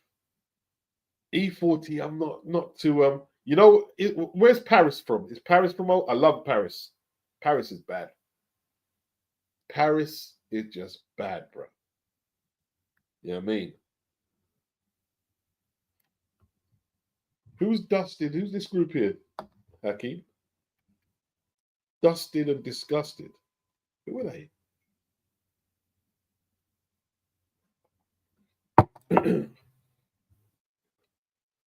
Marks, I still rate Lauren as my favorite female rapper. She sealed the deal with one solo album. Legend. Yeah, she did. She did. Spice One's okay. Spice One is okay. I don't know. I wouldn't say he's one of my favorites though. Dr. Octagon, Cool Keith, John Jay, yeah.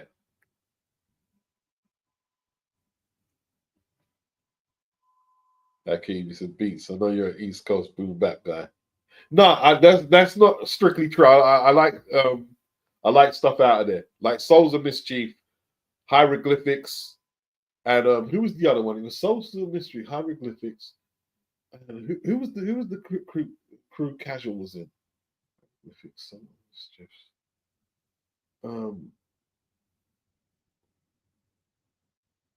There was another one. Got the Far Side. They're West Coast. Yeah, man. I see. The thing is, man, I liked a lot of the West Coast. I loved a lot of the West Coast.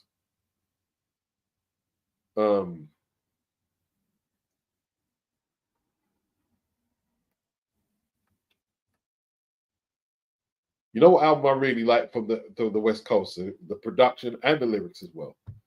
But it didn't get as much shine as it should have done. That was Domino. Remember he done that joint, the Ghetto Jam, and he had another one, AFD. He had a song called AFD. That was really good. And It was bad, man. That was bad. And obviously, you know, you got to give the Chronic, Doggy Style, the Dog Pound, some serious joints.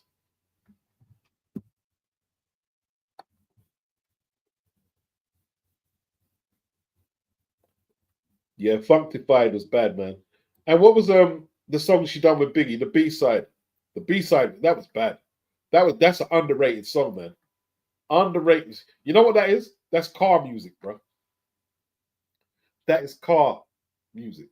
You know what I mean? If I play hip hop in the car, that's the kind of hip hop. I know before I used to play the rough and tumble crap, but you know what I mean. I can't deal with the boy that I pull me around this. I don't play that no more. Yeah, if I'm gonna play hip hop, it have to be something smooth like that, some smooth hip hop. B side or some R&B, or you know what I mean.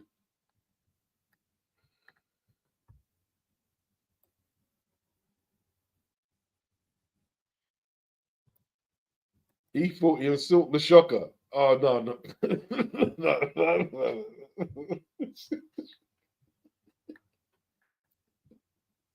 Oh man, who's Santi Gold? Jonathan Dixon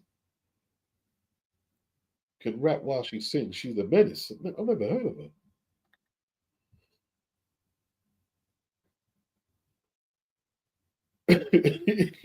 Silk the Shocker, boy. So anytime they talk about Silk the Shocker, he always gets beaten up. They always beat up Silk the Shocker when they talk about his bars. I haven't heard anyone say they like Silk the Shocker's raps. Never.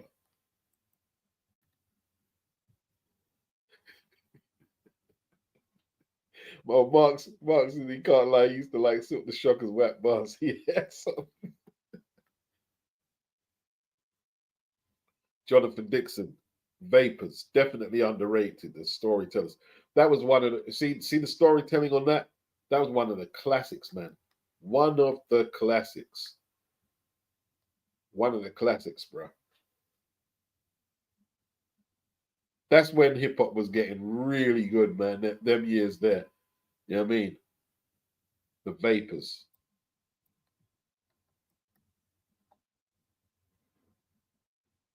Yeah. Hip hop that makes you intelligent. You know what I mean? Like makes you want to go out and learn stuff. What did KRS One say on You Must Learn? I believe if you're teaching history, filled with straight facts, no mystery, teach the student what needs to be taught. Because black and white kids both take shorts. When one doesn't know about the other's culture, ignorance swoops down like a vulture. Because you don't know that you ain't just a janitor. No one told you about Benjamin Banneker, a brilliant black man that invented the almanac. Can't you see where KRS is coming at? With Eli Whitney, Haile Selassie, Granville Woods made the walkie-talkie. Lewis Letterman improved on Edison. Charles Drew did a lot for medicine. Man, Harriet Tubman freed the slaves at night. Man, Madam C. Walker made the straightening comb. But you won't know this because you weren't shown. I'll never forget that, bro. That was one of the first like raps that was. I know they had the message, but that took it to a next level in terms of knowledge, bro. Because all the names he was, I didn't know a lot of the names. I didn't know a lot of the names, bro. He was mentioning. I didn't know what they were.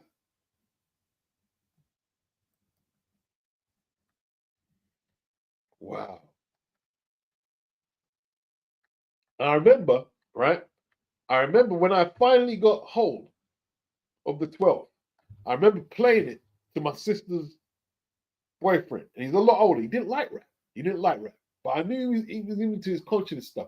And when he heard that record there,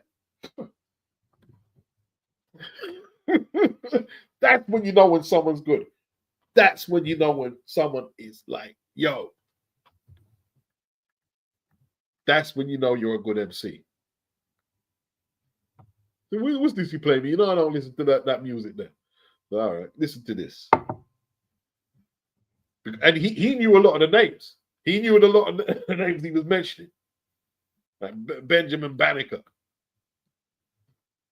C.J. Walker, man of C.J. Walker. He knew a lot of the names.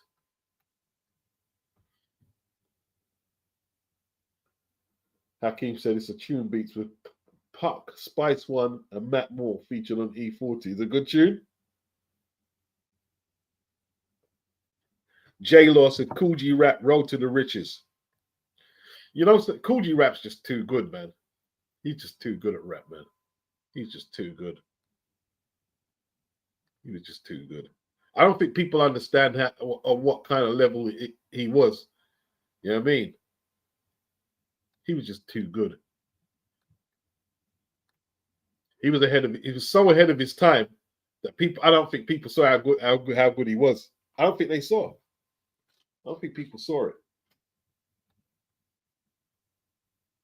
Cool G Rap was a guy, yeah?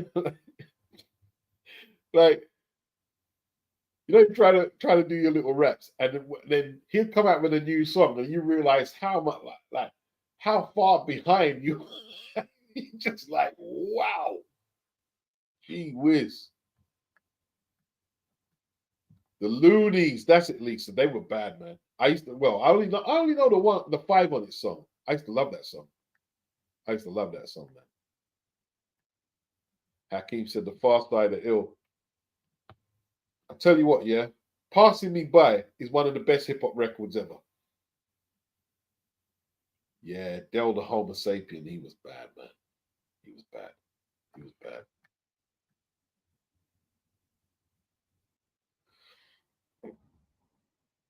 All right, we got a few people who were into that E40 Bay area.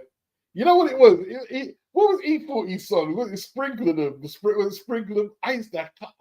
I couldn't stand it. Oh, man. I don't know what it was, man. Marks, I love the West Coast stuff. Can't lie. But it felt most of them boy rappers faded out when Puck passed. Yeah, J-Lo says Razzcazz. Yeah, J-Law. Razzcazz was bad. Hakeem said Domino was cold. Do you know he was in a group with Snoop? That's why they sound similar. They was in a group together. But Snoop said to the group, yo, I'm going to go with Dre and do songs with Dre. Yeah. You know what should have happened? If they should have put Dre and not Dre, Snoop and Domino in the same studio to make an album. That would have been crazy. John J, anyone into reggae here? Yeah, I'm into reggae.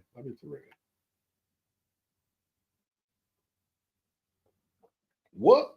Domino was a real life Rolling 20 Crip? See, he didn't rap none of that. He was all he was into is like women and cars and thing. He didn't mention anything. I've got the album. Did he mention anything about being a Crip on the album? I don't think he did. I've got the CD.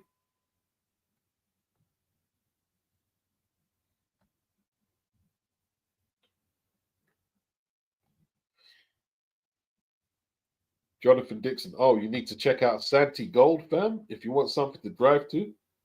Nobody pulling you over. Trust. Get your smile on. Yeah. See, it's good to get that poetical hip hop where it's not too crazy. Especially when you're driving. I don't think that mad music is good. I don't think it's good to. I mean, even see, for me, it's the cops, man. It's the police. It's drawing attention. I don't like when the police stop me. I don't like when they stop me. I don't want them to stop me at all.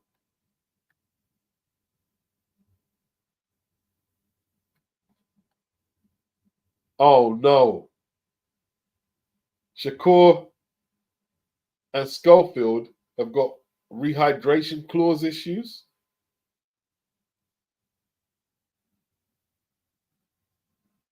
I don't trust that Schofield. He didn't turn up to the awards. I don't 100% trust him.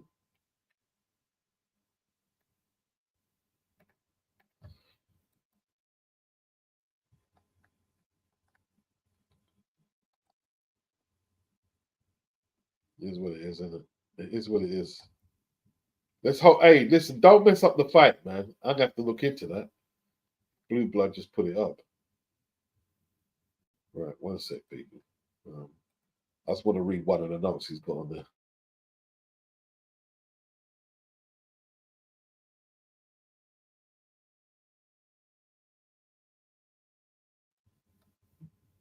So what happened? What's going on here, man? What's going on, man? Don't mess up the card, you know.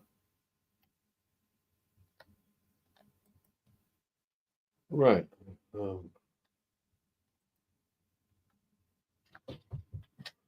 The World Boxing. Tell you what, I like to shrink the screen. I need to get my specs. Where did he get this from?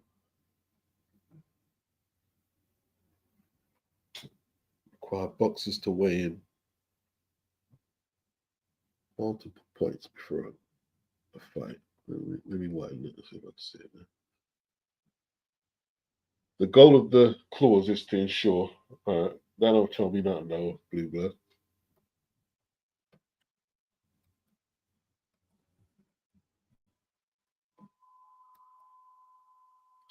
Hey, listen. You see that card? It's too stacked, isn't it? See, I'm even thinking now, right? That card is so stacked that more than likely there's going to be a few fights that go down. Maybe one. One ain't going to make the finish line. One of the fights ain't going to make it on February 22. Hopefully, ain't more than one, though. You know what I'm saying?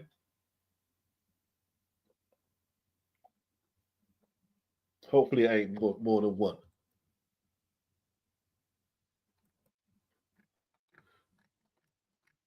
Always something, bro.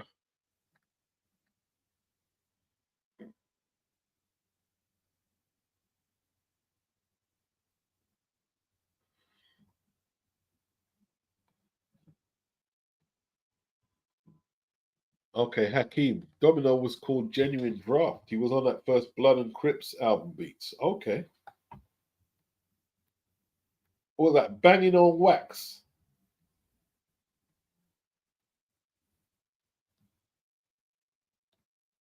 Shout out Warren G, says Marks. Doesn't always get the credit for going out on his own and keeping lights on at Def Jam, especially after him being responsible for the Grace Snoop relationship and not getting credit. You know something? You see Warren G, yeah? When his music first came out, I didn't like his raps a lot. And then a few years later, man, I started really liking that CD. I really started liking it, man. Like, what was it? What's the song called? Not the one with Michael McDonald. That's outstanding, man. Can't forget that. That's bad. Regulate. Regulate was really good. But what was the song? This DJ named Warren G. That song is just wicked. Oh, bro. So he did wicked. So he did wicked, man. It's ahead of his time.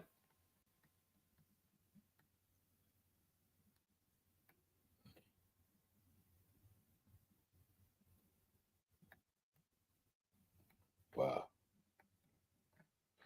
Warren G. Yeah, Warren G was good. Warren G. That album was good. Brilliantly produced album.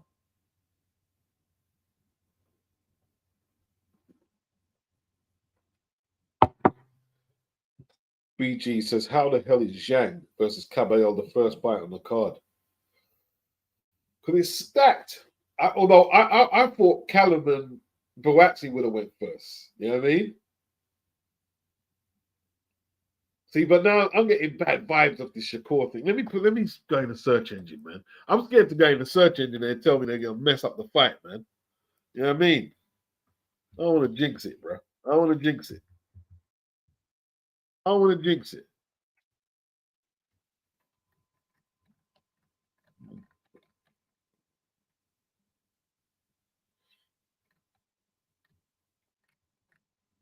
Um,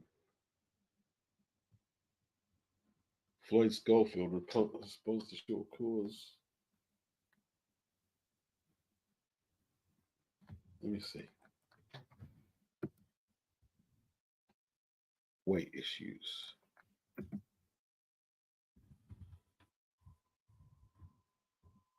have a look.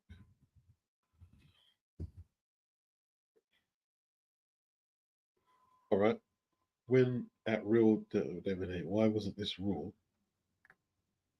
Kid us did.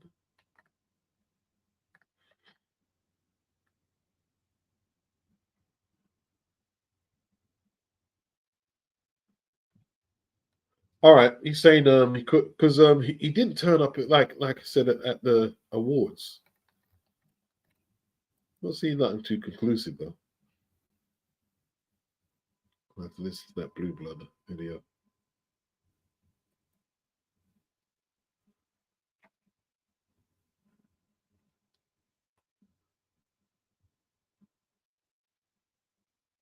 Okay.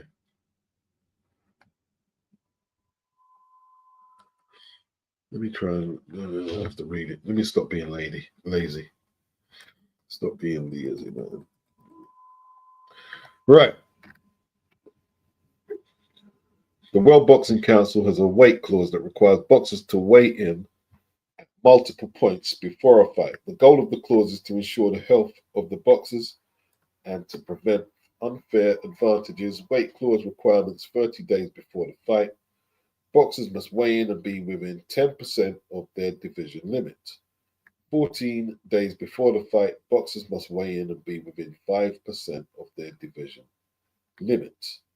7 days before the fight, the boxer must weigh in and be within 3% of their division limit. Day of the fight, boxer must weigh in again and not gain more than 10% of their previous day's weight. Consequences for failing to meet the weight clause: the WBC may revoke its sanction. Right, so what was the follow-up piece on that? There was another piece on it. So what's that got to do with Floyd Schofield? I don't trust Oscar De La Hoya, though, man. I mean, in these fighters, man. Don't trust them.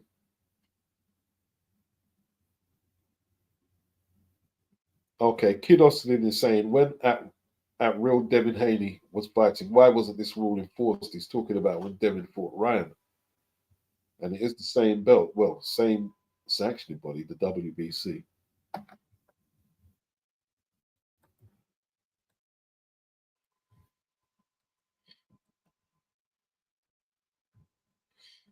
He's a good. He has a point though. Why wasn't it enforced? Now fought at Shakur Stevenson, they are scared and demanding we all make the weight cuts. We all do our part to make sure the fans get the fight. People hiding behind sanctioning bodies. Facts. Hmm.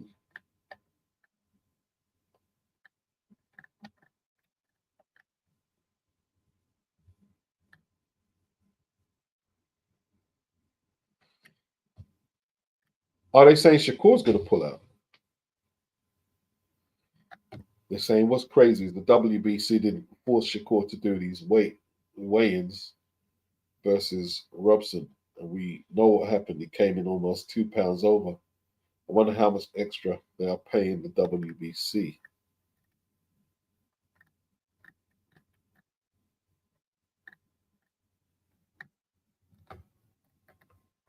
See, that's the thing with the sanctioning bodies. One of them channels was saying that Turkey's going to buy out the sanctioning bodies and it might be just one belt. You go back to one world title belt.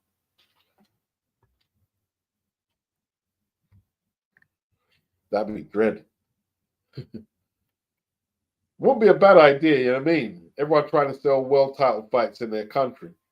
You know what I mean? You just have to go back to your national belt, your domestic belts, and leave it there. Stop trying to con people selling world title fights that ain't world title fights. You know what I mean? Wow.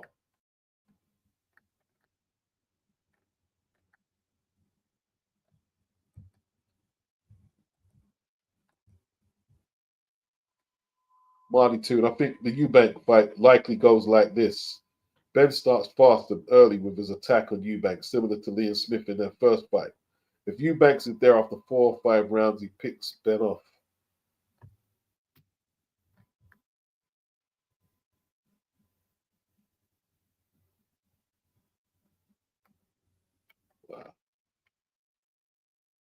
Mark's Regulate G-Funk Era was a bad album. Yeah, this DJ is still his baddest. That song is just dope, man. That's a dope song, bro.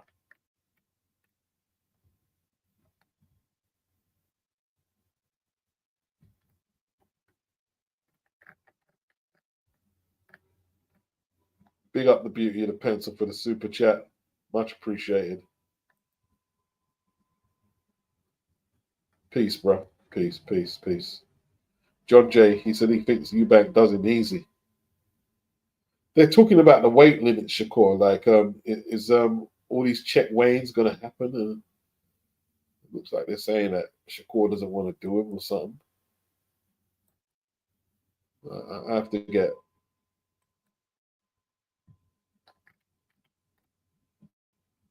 full the full details.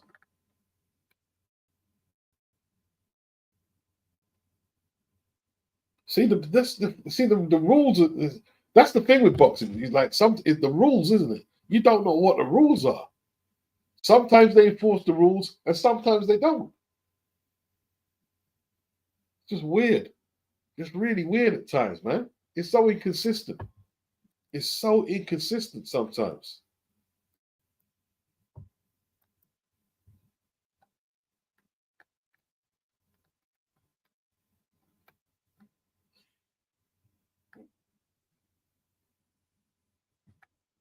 Mardi, he says, I like Shakur, but he's not going to be a superstar with that safety first style. Floyd did it in the second part of his career. This is why Tank is bigger than him. Even Haney has taken more risks sometimes. I don't think Haney takes more risks. I think he makes more mistakes than Shakur. But at the same time, Haney's fought a higher level of competition, so that's why the mistakes are more noticeable.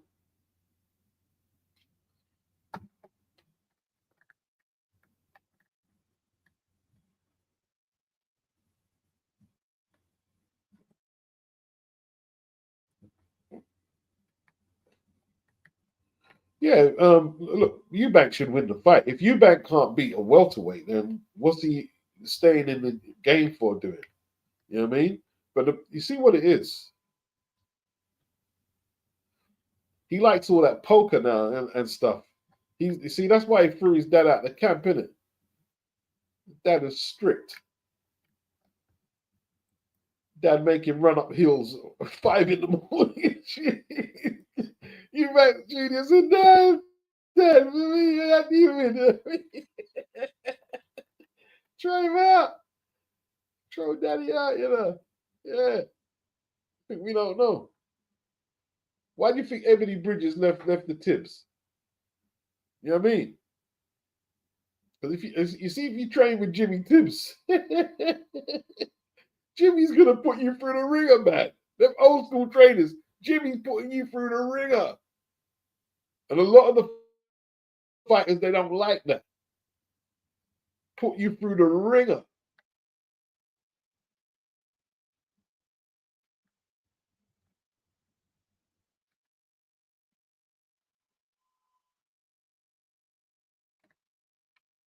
So okay, man.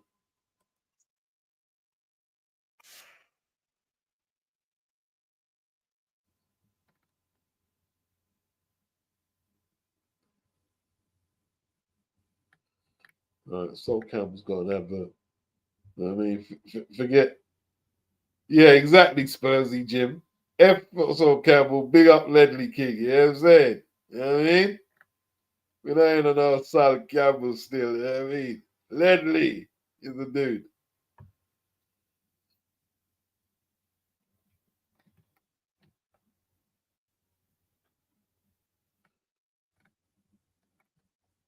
Wow.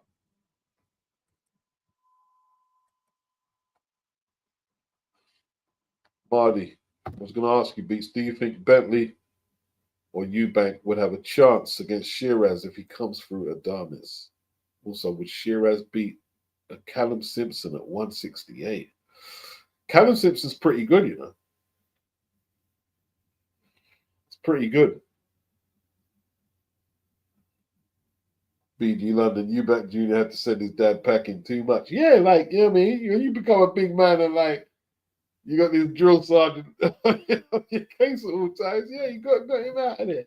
But it's going to make him a worse fighter in saying that. You know what I mean? I tell you, because like I said, man, if Conor was fighting the Eubank who beat up Nick Blackwell, I would like that Eubank there was an animal, bro. He was an animal. If he was a top boxer, you could get him. But if you weren't a top boxer, that Eubank steamrolls you. He steamrolls you.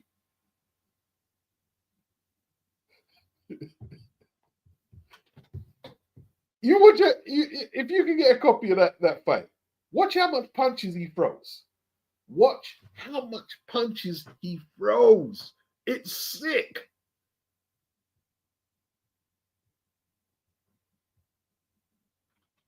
And just when you think like, yo, he's got to slow up, he just kept throwing more and more punches. Wow.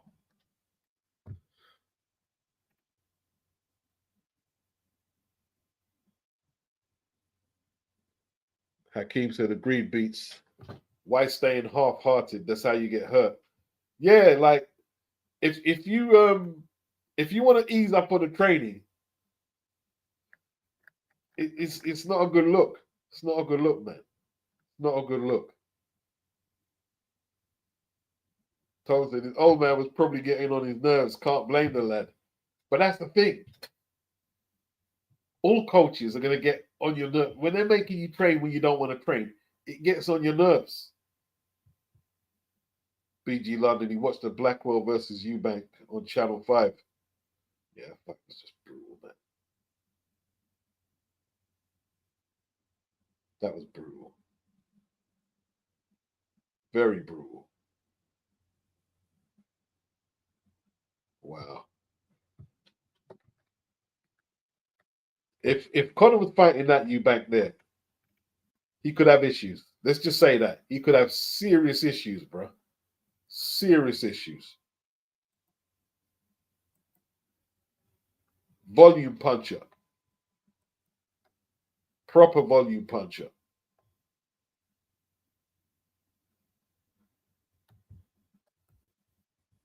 Wow.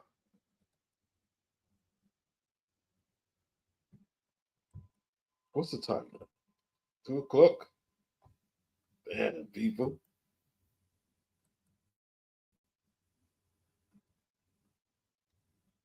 John Jay, he looked awkward when he had Roy Jones in the corner. It wasn't, it's just not the same guy. You know what I mean? Like, the old Eubank would have yammered the Welsh guy, Liam Williams, but he just didn't throw enough punches. He was throwing one punch at a time. That's not Eubank, man. You know what I mean? The old Eubank would have yam up Liam Williams. This one let him go the distance.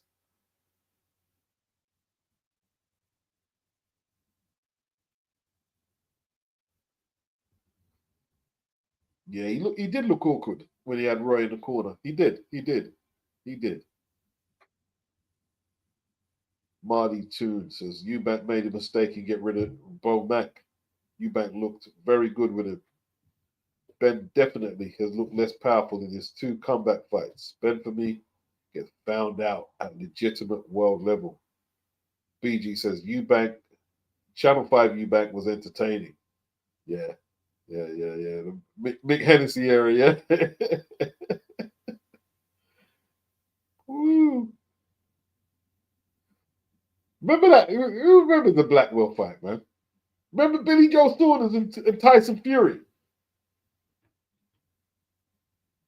doing the cheerleading for Blackwell? That was crazy, man. The fight was crazy. And then his dad, you remember Chris's dad? Stop punching him in the head. I don't think the referee's going to stop it. That was madness. I've never seen that in a boxing match. Never seen anything like it.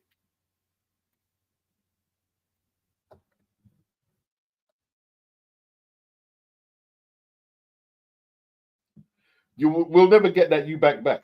You'll never get him Can't. That guy's gone. He left the building long time ago. We've got poker player Chris now. We've got mercenary Chris, money man Chris. Yeah, when him dad say Chris a money man, then I turn him into a bling boy. That's what his dad said. Turn him into a bling boy, you know, a money man. Yeah, that's what his dad said. Because you see when Senior beat Michael Watson, Michael got injured pretty bad. You see when Chris Senior was a kid, his elder brothers Simon and Peter, right? They always tell him, "Yeah, you're not going to make it as no boxer. You have this and that," and that's what drove him on. And he said, if it wasn't for his brother, was it Simon or one of them, Peter, who took him running up the hills for that Michael Watson fight, he would have lost. He said, "I would have lost the fight." But he took him to the metal, wherever it was, and he done enough running. He would have lost. Yeah. What you think Chris is doing it, going up the closed space to run up hills? He ain't doing that, man. Chris ain't doing that. Chris ain't doing that. Yeah? Chris is fitting in training round playing poker. That's what he's doing. Who's training him now? Where's Bo Mac? Where's Bo? Who's training him?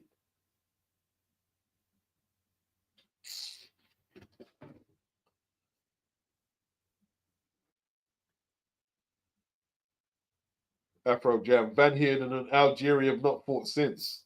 You have to admit it, man. Connor looked devastating in them fights, man. And who was the Granadas? He beat up Granadas.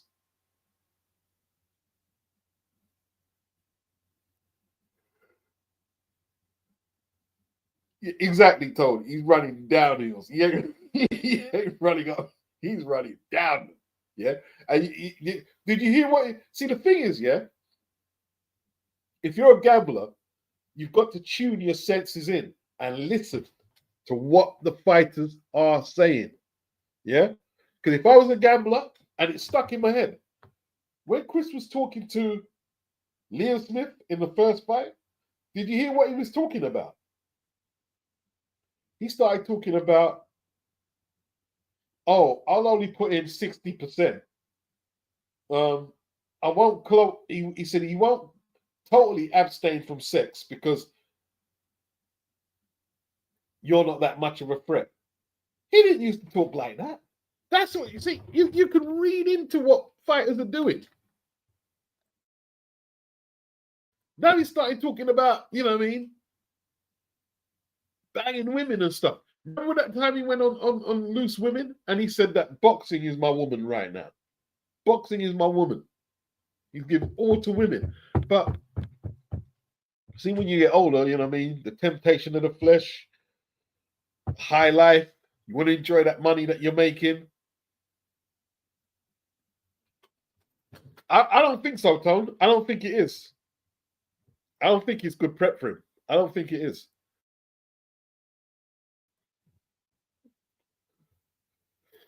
I don't. I think I don't think it was. I don't think it's workable for Senior and him to be. It's like two bull in a pen. There's a two bull in a can't stand in a one pen. All right. So I think it came to that, right? But without his dad, who's gonna push him? Who's gonna push him? You know what his dad said when he got stopped by Liam Smith? He says, "You see when a fighter's legs, did you see his legs? You know what I mean? That's when a fighter is not, you know what I mean? What did he say? Not training hard, like you know, the Spartan, the gladiator, whatever." Yeah, and he knows his son, and he knows his son.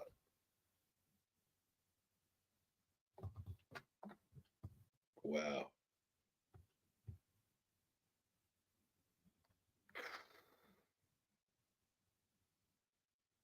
John Jay, didn't they split because of money? Wow. I don't know. I don't think it's over money. Chris was Junior. He revealed a lot about the split. It didn't seem like it was money.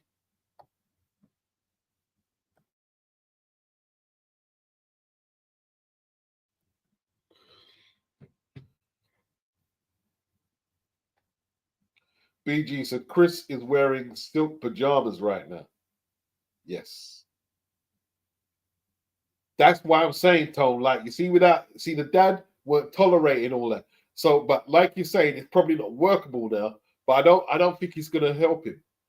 I don't think like you see, Roy weren't no taskmaster.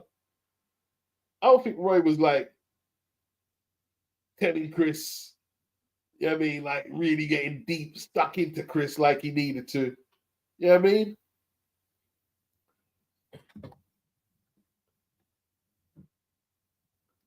Wow.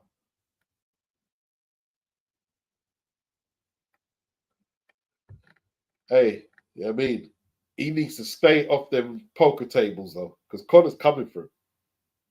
Stay off the poker tables and take it serious.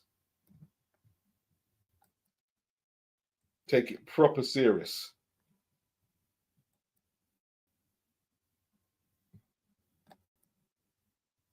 Because I tell you what, their first few rounds, man, are going to be mad. They're going to be mad. Connor's going to come out like a mad person.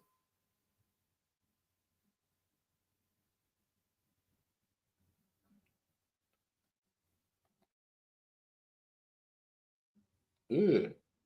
What is that? Taking off the tattoos? Why get them all done if you're going to go through all that? That's mad.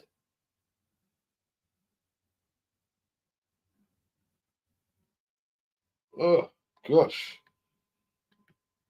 No, man.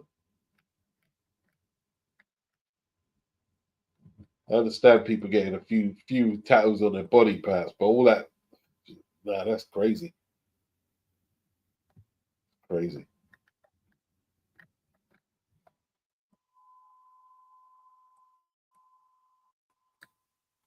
I'm not putting no, bro, not me. I won't be doing no tats like that.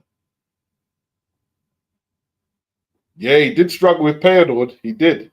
He did struggle with Payanord.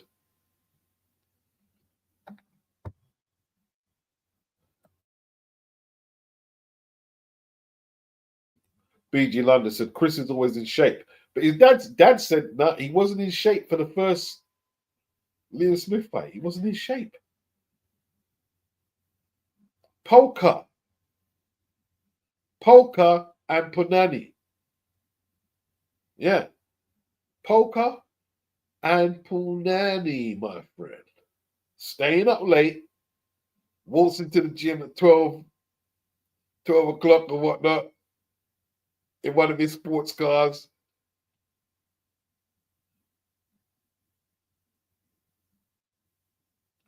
Senior knows his son, said Marks. I remember when they were at Adam Booth's. Wasn't Senior saying that Junior is a bull and needs to be handled a certain way? Should have known then that Junior was a law unto himself. Yeah, he does. What's Ronnie Davis? Remember, he didn't used to listen to Ronnie at all. Chris, his dad used to listen to Ronnie. Not Junior. Mark said Polka and Punani. That's like a hip hop album.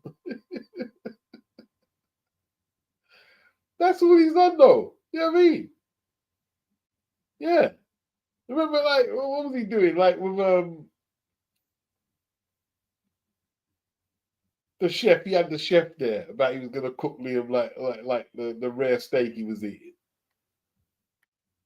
Man, it's difficult though because you know what I mean them kids they got a bit of money in the bank and they never get no chance to spend it, so they don't want to wait until their career's over. You know what I mean? But while you're an active fighter, you've got to switch off the civilian switch.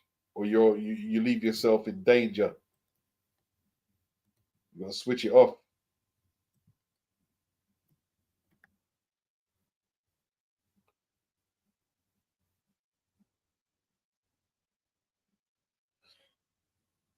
Marty Toon, you think Eubank loses to Stanionis and Boots and Norman? I think Stanionis would be the most difficult. Then Norman. No, Stanionis, Boots, then Norman. I think Stanionis will beat Boots, you know. Yeah, that's it. Sauteed, Mark. Yeah, the sauteed beef. Yeah.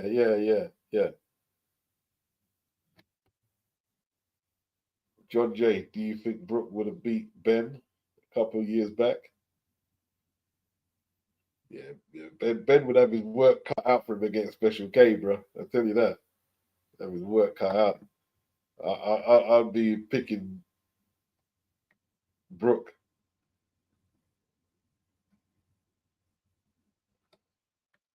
Well, we'll see, innit? We'll see how he does against Chris.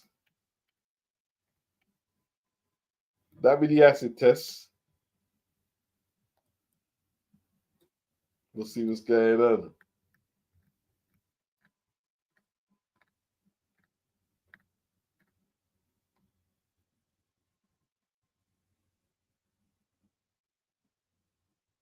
Cophead, will Thurman ever get back in the ring, or do we consider him retired? Keith Thurman is done, bro. He don't want to fight. Them guys don't want to fight no more. I have to assume they're done.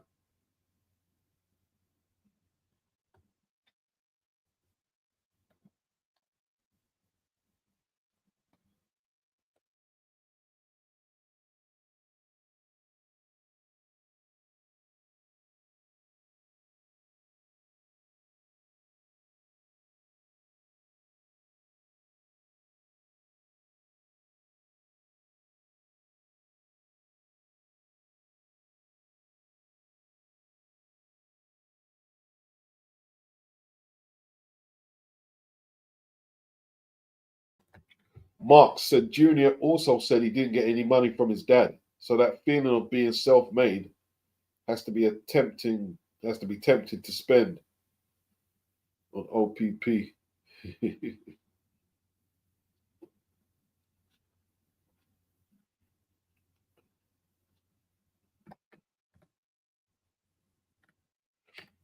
I wouldn't have thought that Keith Thurman gets back in the ring, people. How long has he been out? It's been I haven't seen Keith Thurman fight for ages. I wouldn't have thought so. What do you mean?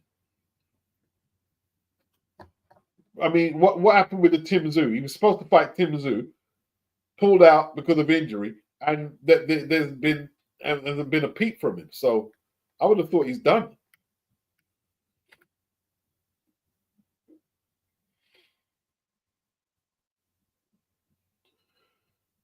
No. Echo Esserman not beating Conor Ben. No. Echo Esserman not beating Conor Ben, bro. Kell Brook, yeah. Some of them other names like Barrios, yeah, Boots, Stanion, all right, cool. But Echo Esserman not beating Conor Ben, bro. Doesn't have the power. Ben would walk through him. He'd melt him like butter.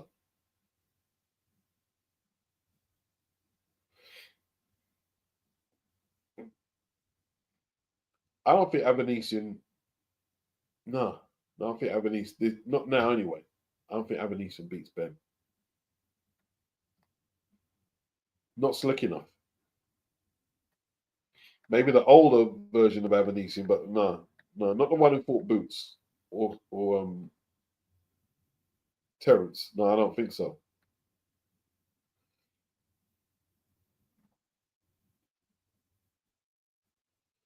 John Jay said Thurman Porter fight was a classic. Very good fight, man.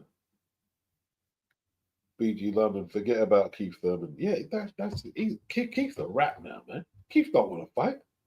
Keith don't want to fight, bro. Keith wants an easy life, bro.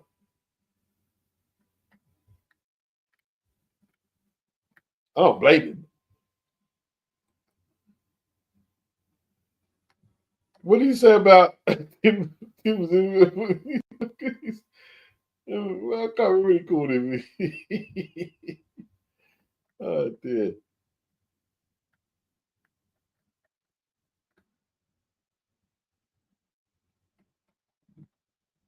Wow. All the welterweights, man, like Tank trying to say Errol Spencer's a bigger name than Crawford in boxing. Tank is like a little child, man. Like a little child. The whole of that welterweight division at the PBC. Porter's retired. Thurman's retired. Errol no good again. You know what I mean? They're trying to make this fight at 154 with Fundora. But they still got Barris and Stanionis, to be honest. But the old players, they ain't relevant no more.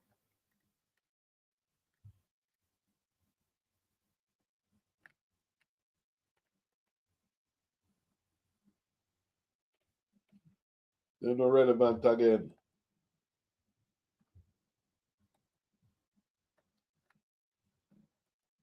Big up Minotti for the super chat. Much, much appreciated. Thank you.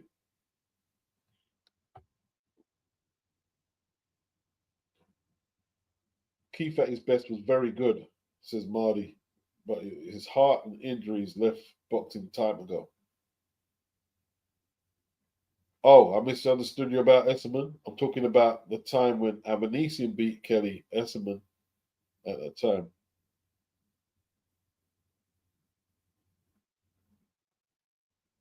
I'm still not understanding you. Are you saying Esserman back then would have beat Connor? Maybe a few years back, but not. I don't think he beats him now.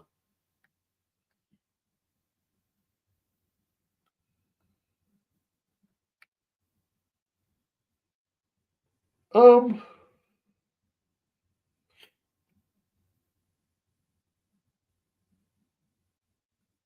you know what? Dominic Ingle knows a thing about. He says, how would them peds have helped Connor as a boxer? He said it would probably helped him more to get his bird pregnant, but it wouldn't do much to advance him as a boxer. So I don't know about that. Maybe it was to hide.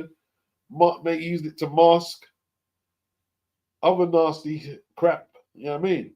But Dennis, with is it Trembolone and the other one, he was taking some real hardcore steroids, apparently. Yeah, hardcore steroids. Big up Minotti.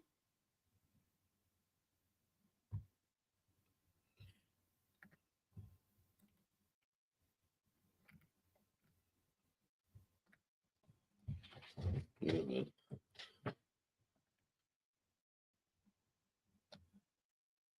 So what's good, man? What's good? What's good? See, the Ring magazine is popping up big time now. Oh, Bruce Gassie's talking to Doug Fisher. If you guys are interested, because I'm shutting down soon. But if you guys are interested, you can head over to Bruce's. No problem with that.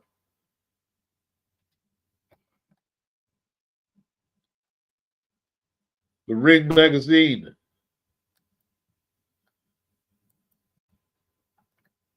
hasn't been relevant for a little while.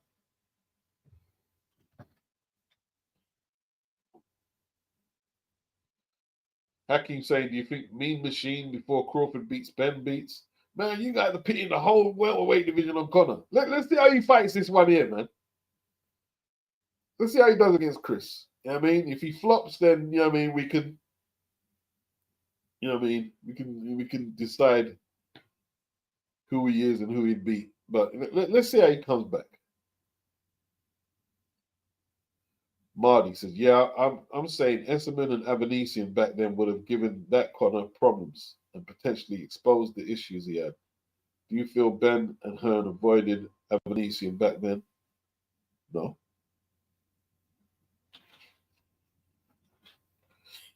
John J. Armstrong hit the Peds for like a decade.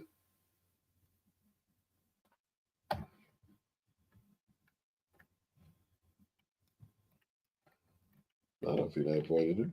I mean, he's going to fight Eubank. He's fighting a middleweight, a tougher fight than fighting a welterweight. What's the tougher fight for Conor? Eubank or Avanesian? I say Eubank.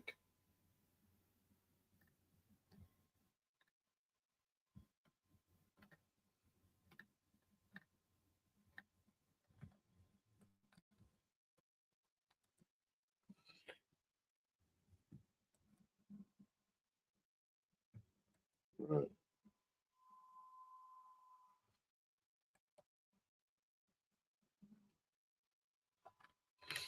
England is a weird country, isn't it? It's not cold right now. You know, I haven't got the heating on. I haven't got the heating on, you know. It's not cold. I am not cold.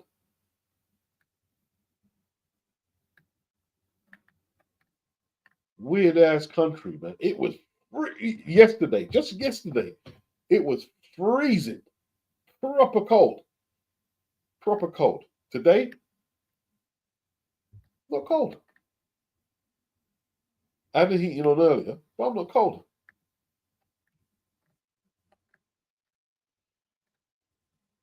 What do you guys think of Regis Prograis versus Oscar Duarte? I think Regis would have knocked him out a few years back, but right now, he might lose to Duarte, you know. He probably will. Like, he's old now, man. He's old. And the last half of that fight against Jack Catterall, he was doing well against Catterall for a little while, you know. So it depends how he starts against Duarte.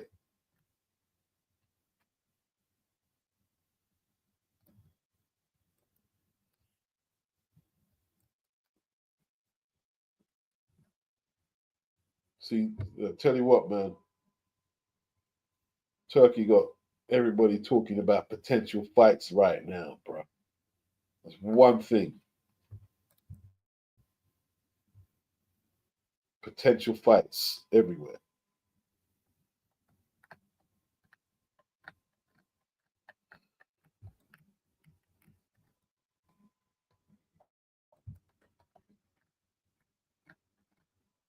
Yeah, it's not easy telling the truth, you know. See, a lot of fact channels they don't tell the truth because they're scared. Oh, they won't sub me if I talk about injustices, whether it's racial or whatever. You know what I mean? But sometimes you just got to tell the truth, man. You got to tell the truth. You got to tell the truth about certain things.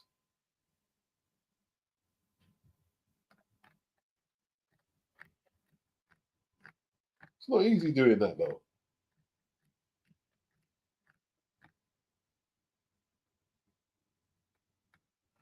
Tone said Regis' form is not good. Like he looked terrible against Devin, didn't he? Afro Jack should have rematched Zarilla. Where is Zarilla? He is blacklisted. Zarilla beat him. Zarilla should have got the verdict. It was close. Well, did he win it though? It was a tough fight for him though. Maybe I can't remember. How did I score it? I watched it a few times. It was a difficult one to score. You know, it was a difficult fight. He floored Regis, didn't he? Didn't he floor Regis? Or was it the other way? No, Regis floored him. Regis floored him. Regis floored him. Or did they floor each other?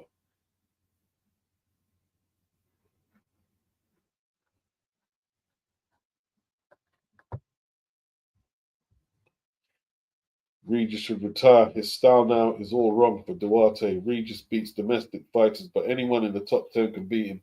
His fight with Taylor was a top fight. Taylor at world level. No, Regis shouldn't retire.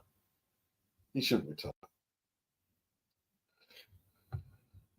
With all the money he's going to be getting paid on that Riyadh seat, it's not a Riyadh card, but Riyadh Fund Golden Boy is going to get a good purse. He shouldn't retire. He should go like you know what I mean. Like see, here's why he shouldn't retire, man. Fighters these days, Regis might be in his mid-30s, but the progress for the Catterall fight was last year. It was a good few months ago.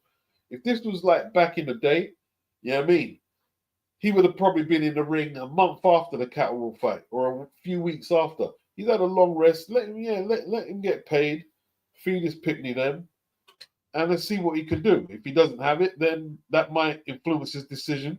on whether he carries on or not. But you know, he definitely should fight Oscar Duarte. That's someone who back in the day he would have beat, in my opinion. Shouldn't retire. Afro Jam, yeah, he dropped Regis. Yeah.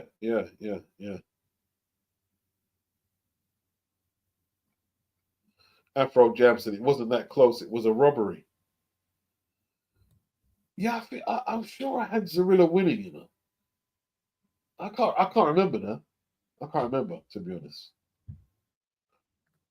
He didn't look good though. He didn't look good. I remember that.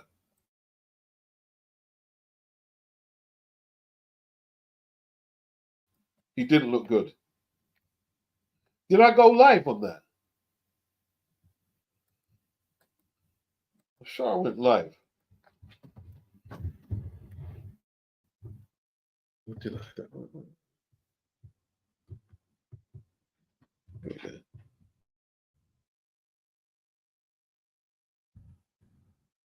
Is he still signed with Matchroom? Because it's on a Golden Boy card.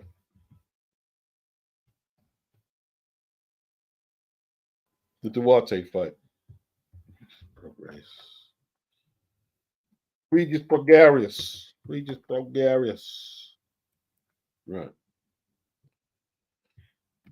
Gorilla.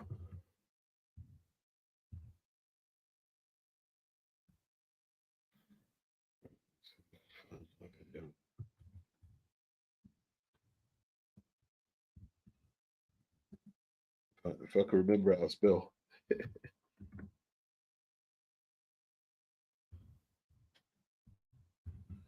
Right.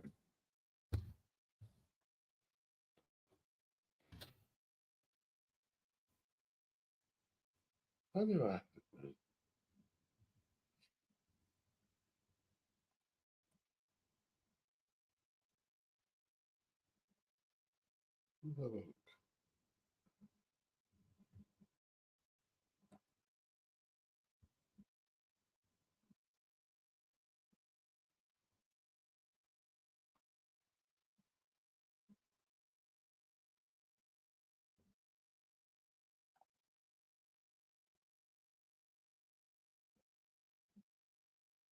So I was trying to forward it. See how I had it.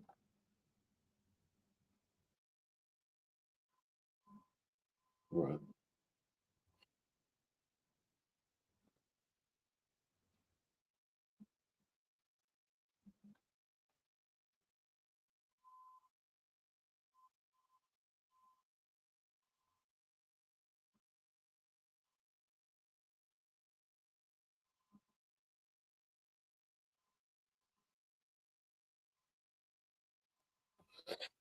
Yeah, you see? Exactly what I said.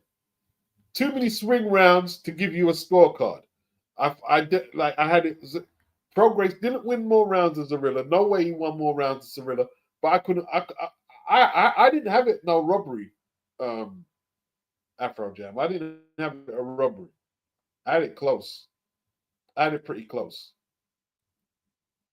I had it pretty close. That's why I couldn't work out who I swung it to. Yeah, yeah, I know. I remember it was a bit contentious. That was his match from debut. It weren't impressive though.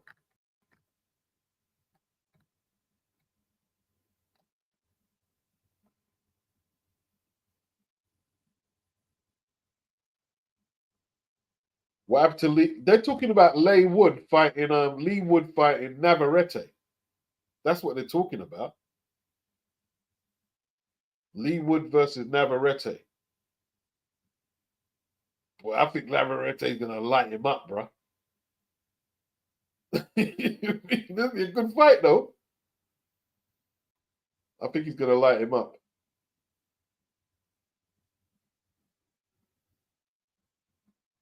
Wow.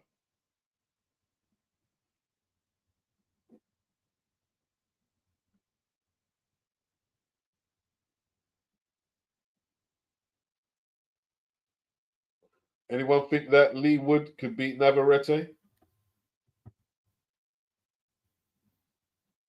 What's that? That's gonna be a one. 130, yeah?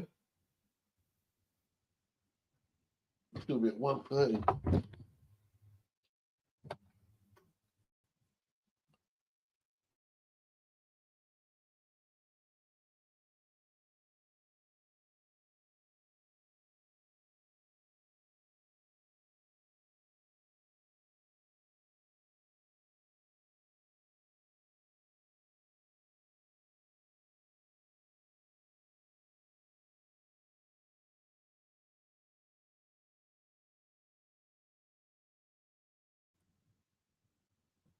Yeah, Wood is pretty inactive, man. John Jay says Lee Wood got that last round power. That's what he does have in his favor. He does have the power. Is he still with Ben Davison? It's an interesting one. And he's getting on too. I don't think he beats Navarrete, you know. I think Navarrete's style's all wrong for him. Throw too much punches.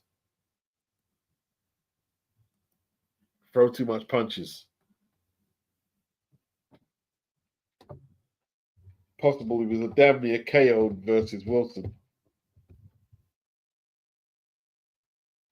Yeah, he got caught though, but you know what I mean? I think he just threw too much punches for Lee. Though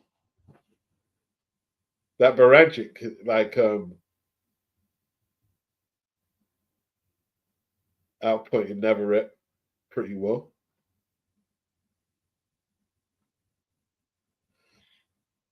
Hakeem, he said, I don't think Lopez and Paro beat Catterall. Well, it's not them he has to worry about. He's got Oscar. No, not Oscar. What's his name? Barboza. He's got Barboza next, man. That could be for the interim title, man. Mardy says Lee Wood beats Oscar Valdez, but not Navarrete. He has a puncher's chance. I was losing to both Warrington and Conlon before the stoppage. I don't know if he was losing against Conlon before the stop because he was like punching up Conlon a few rounds before the stoppage. But I thought Conlon had him, bro. Early, man. Conlon had him on serious trouble.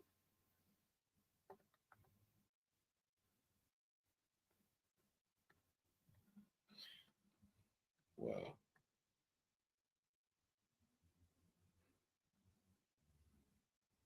John Jay, I miss Lara knocking out all of our fighters. Boy, remember when he done up Warrington, man? He done up Warrington proper that day, bro. Flip it now.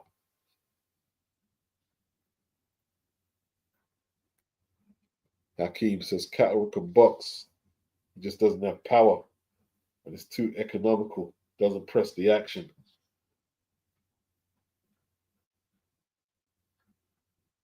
Boy, he better not lose to Barboza. Don't let you got home advantage. You got Barboza in the UK. Anyhow, you let Barboza come to Manchester and beat you, bro.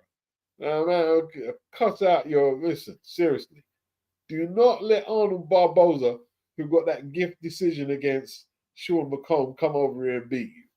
Don't let that happen. You know what I mean? Deal with it.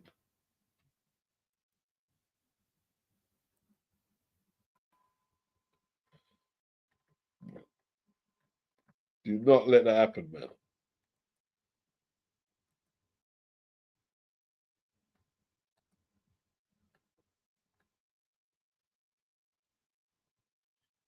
Afro Jam. The thing about Zorilla versus Progress, they were both very inactive in that fight. Yeah, there was rounds where not a lot of punch, not a lot of action was happening. There was a lot of posing. There was a lot of posing. My memory's coming back to me with that fight. There was a lot of posing.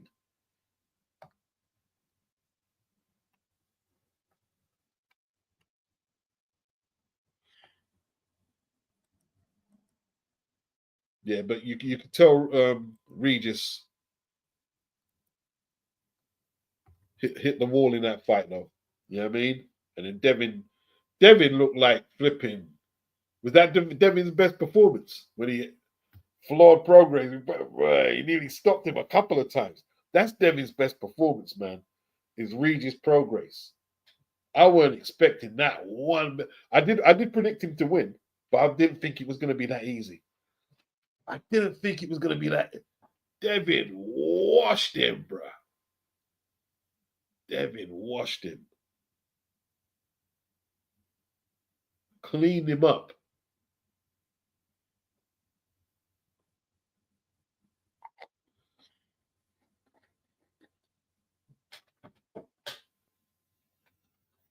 Took that WBC strap, man.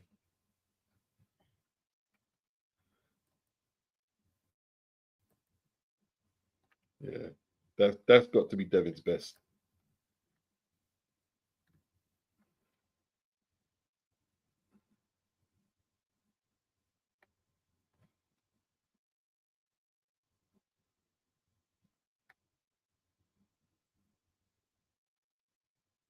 John J says Catterall makes me snooze.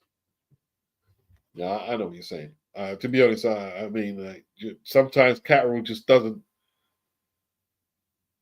get off, man. You know what I mean? Frustrating. Sometimes it's frustrating watching Jack. Very frustrating.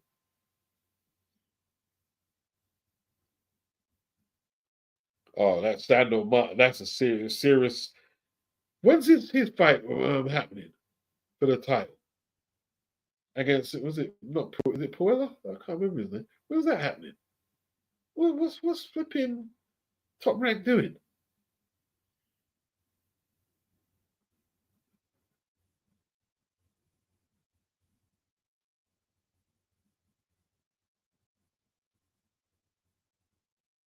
Barboza versus Ramirez. You thought that was close? I don't know, man. Like, Ramirez didn't look like he was at the races at all, man. He like, Barboza didn't look spectacular or nothing, but he just outboxed him in it. Just kept range and just pecked him, pecking and a poking.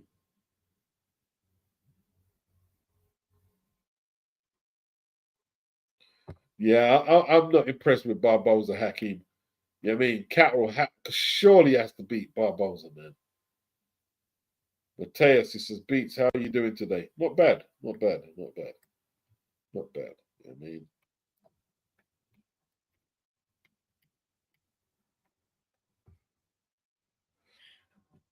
Marty Toon, did anyone see Azim say he would beat the likes of Paro and Hitchens? I like Azim, but for me, he's 18 months off and a few wins short of competition at world level, let alone winning a title at 140. Well, I don't know what they're doing with him. They say that Turkey's working on a fight for him, but I don't know who against. Who is it? Is it Dalton?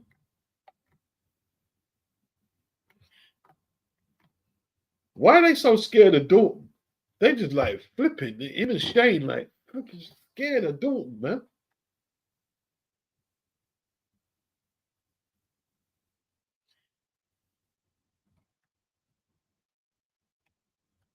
That's weird. That is, man. Strange.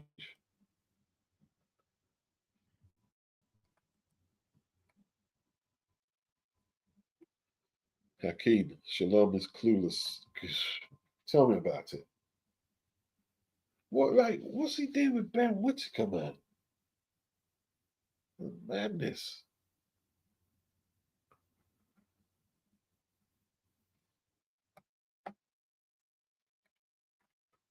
All right, people.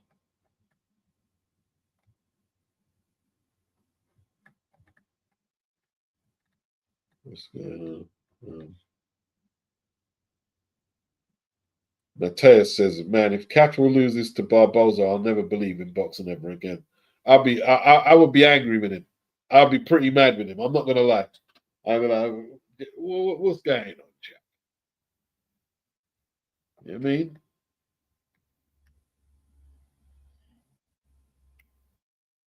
All right, people. Peace.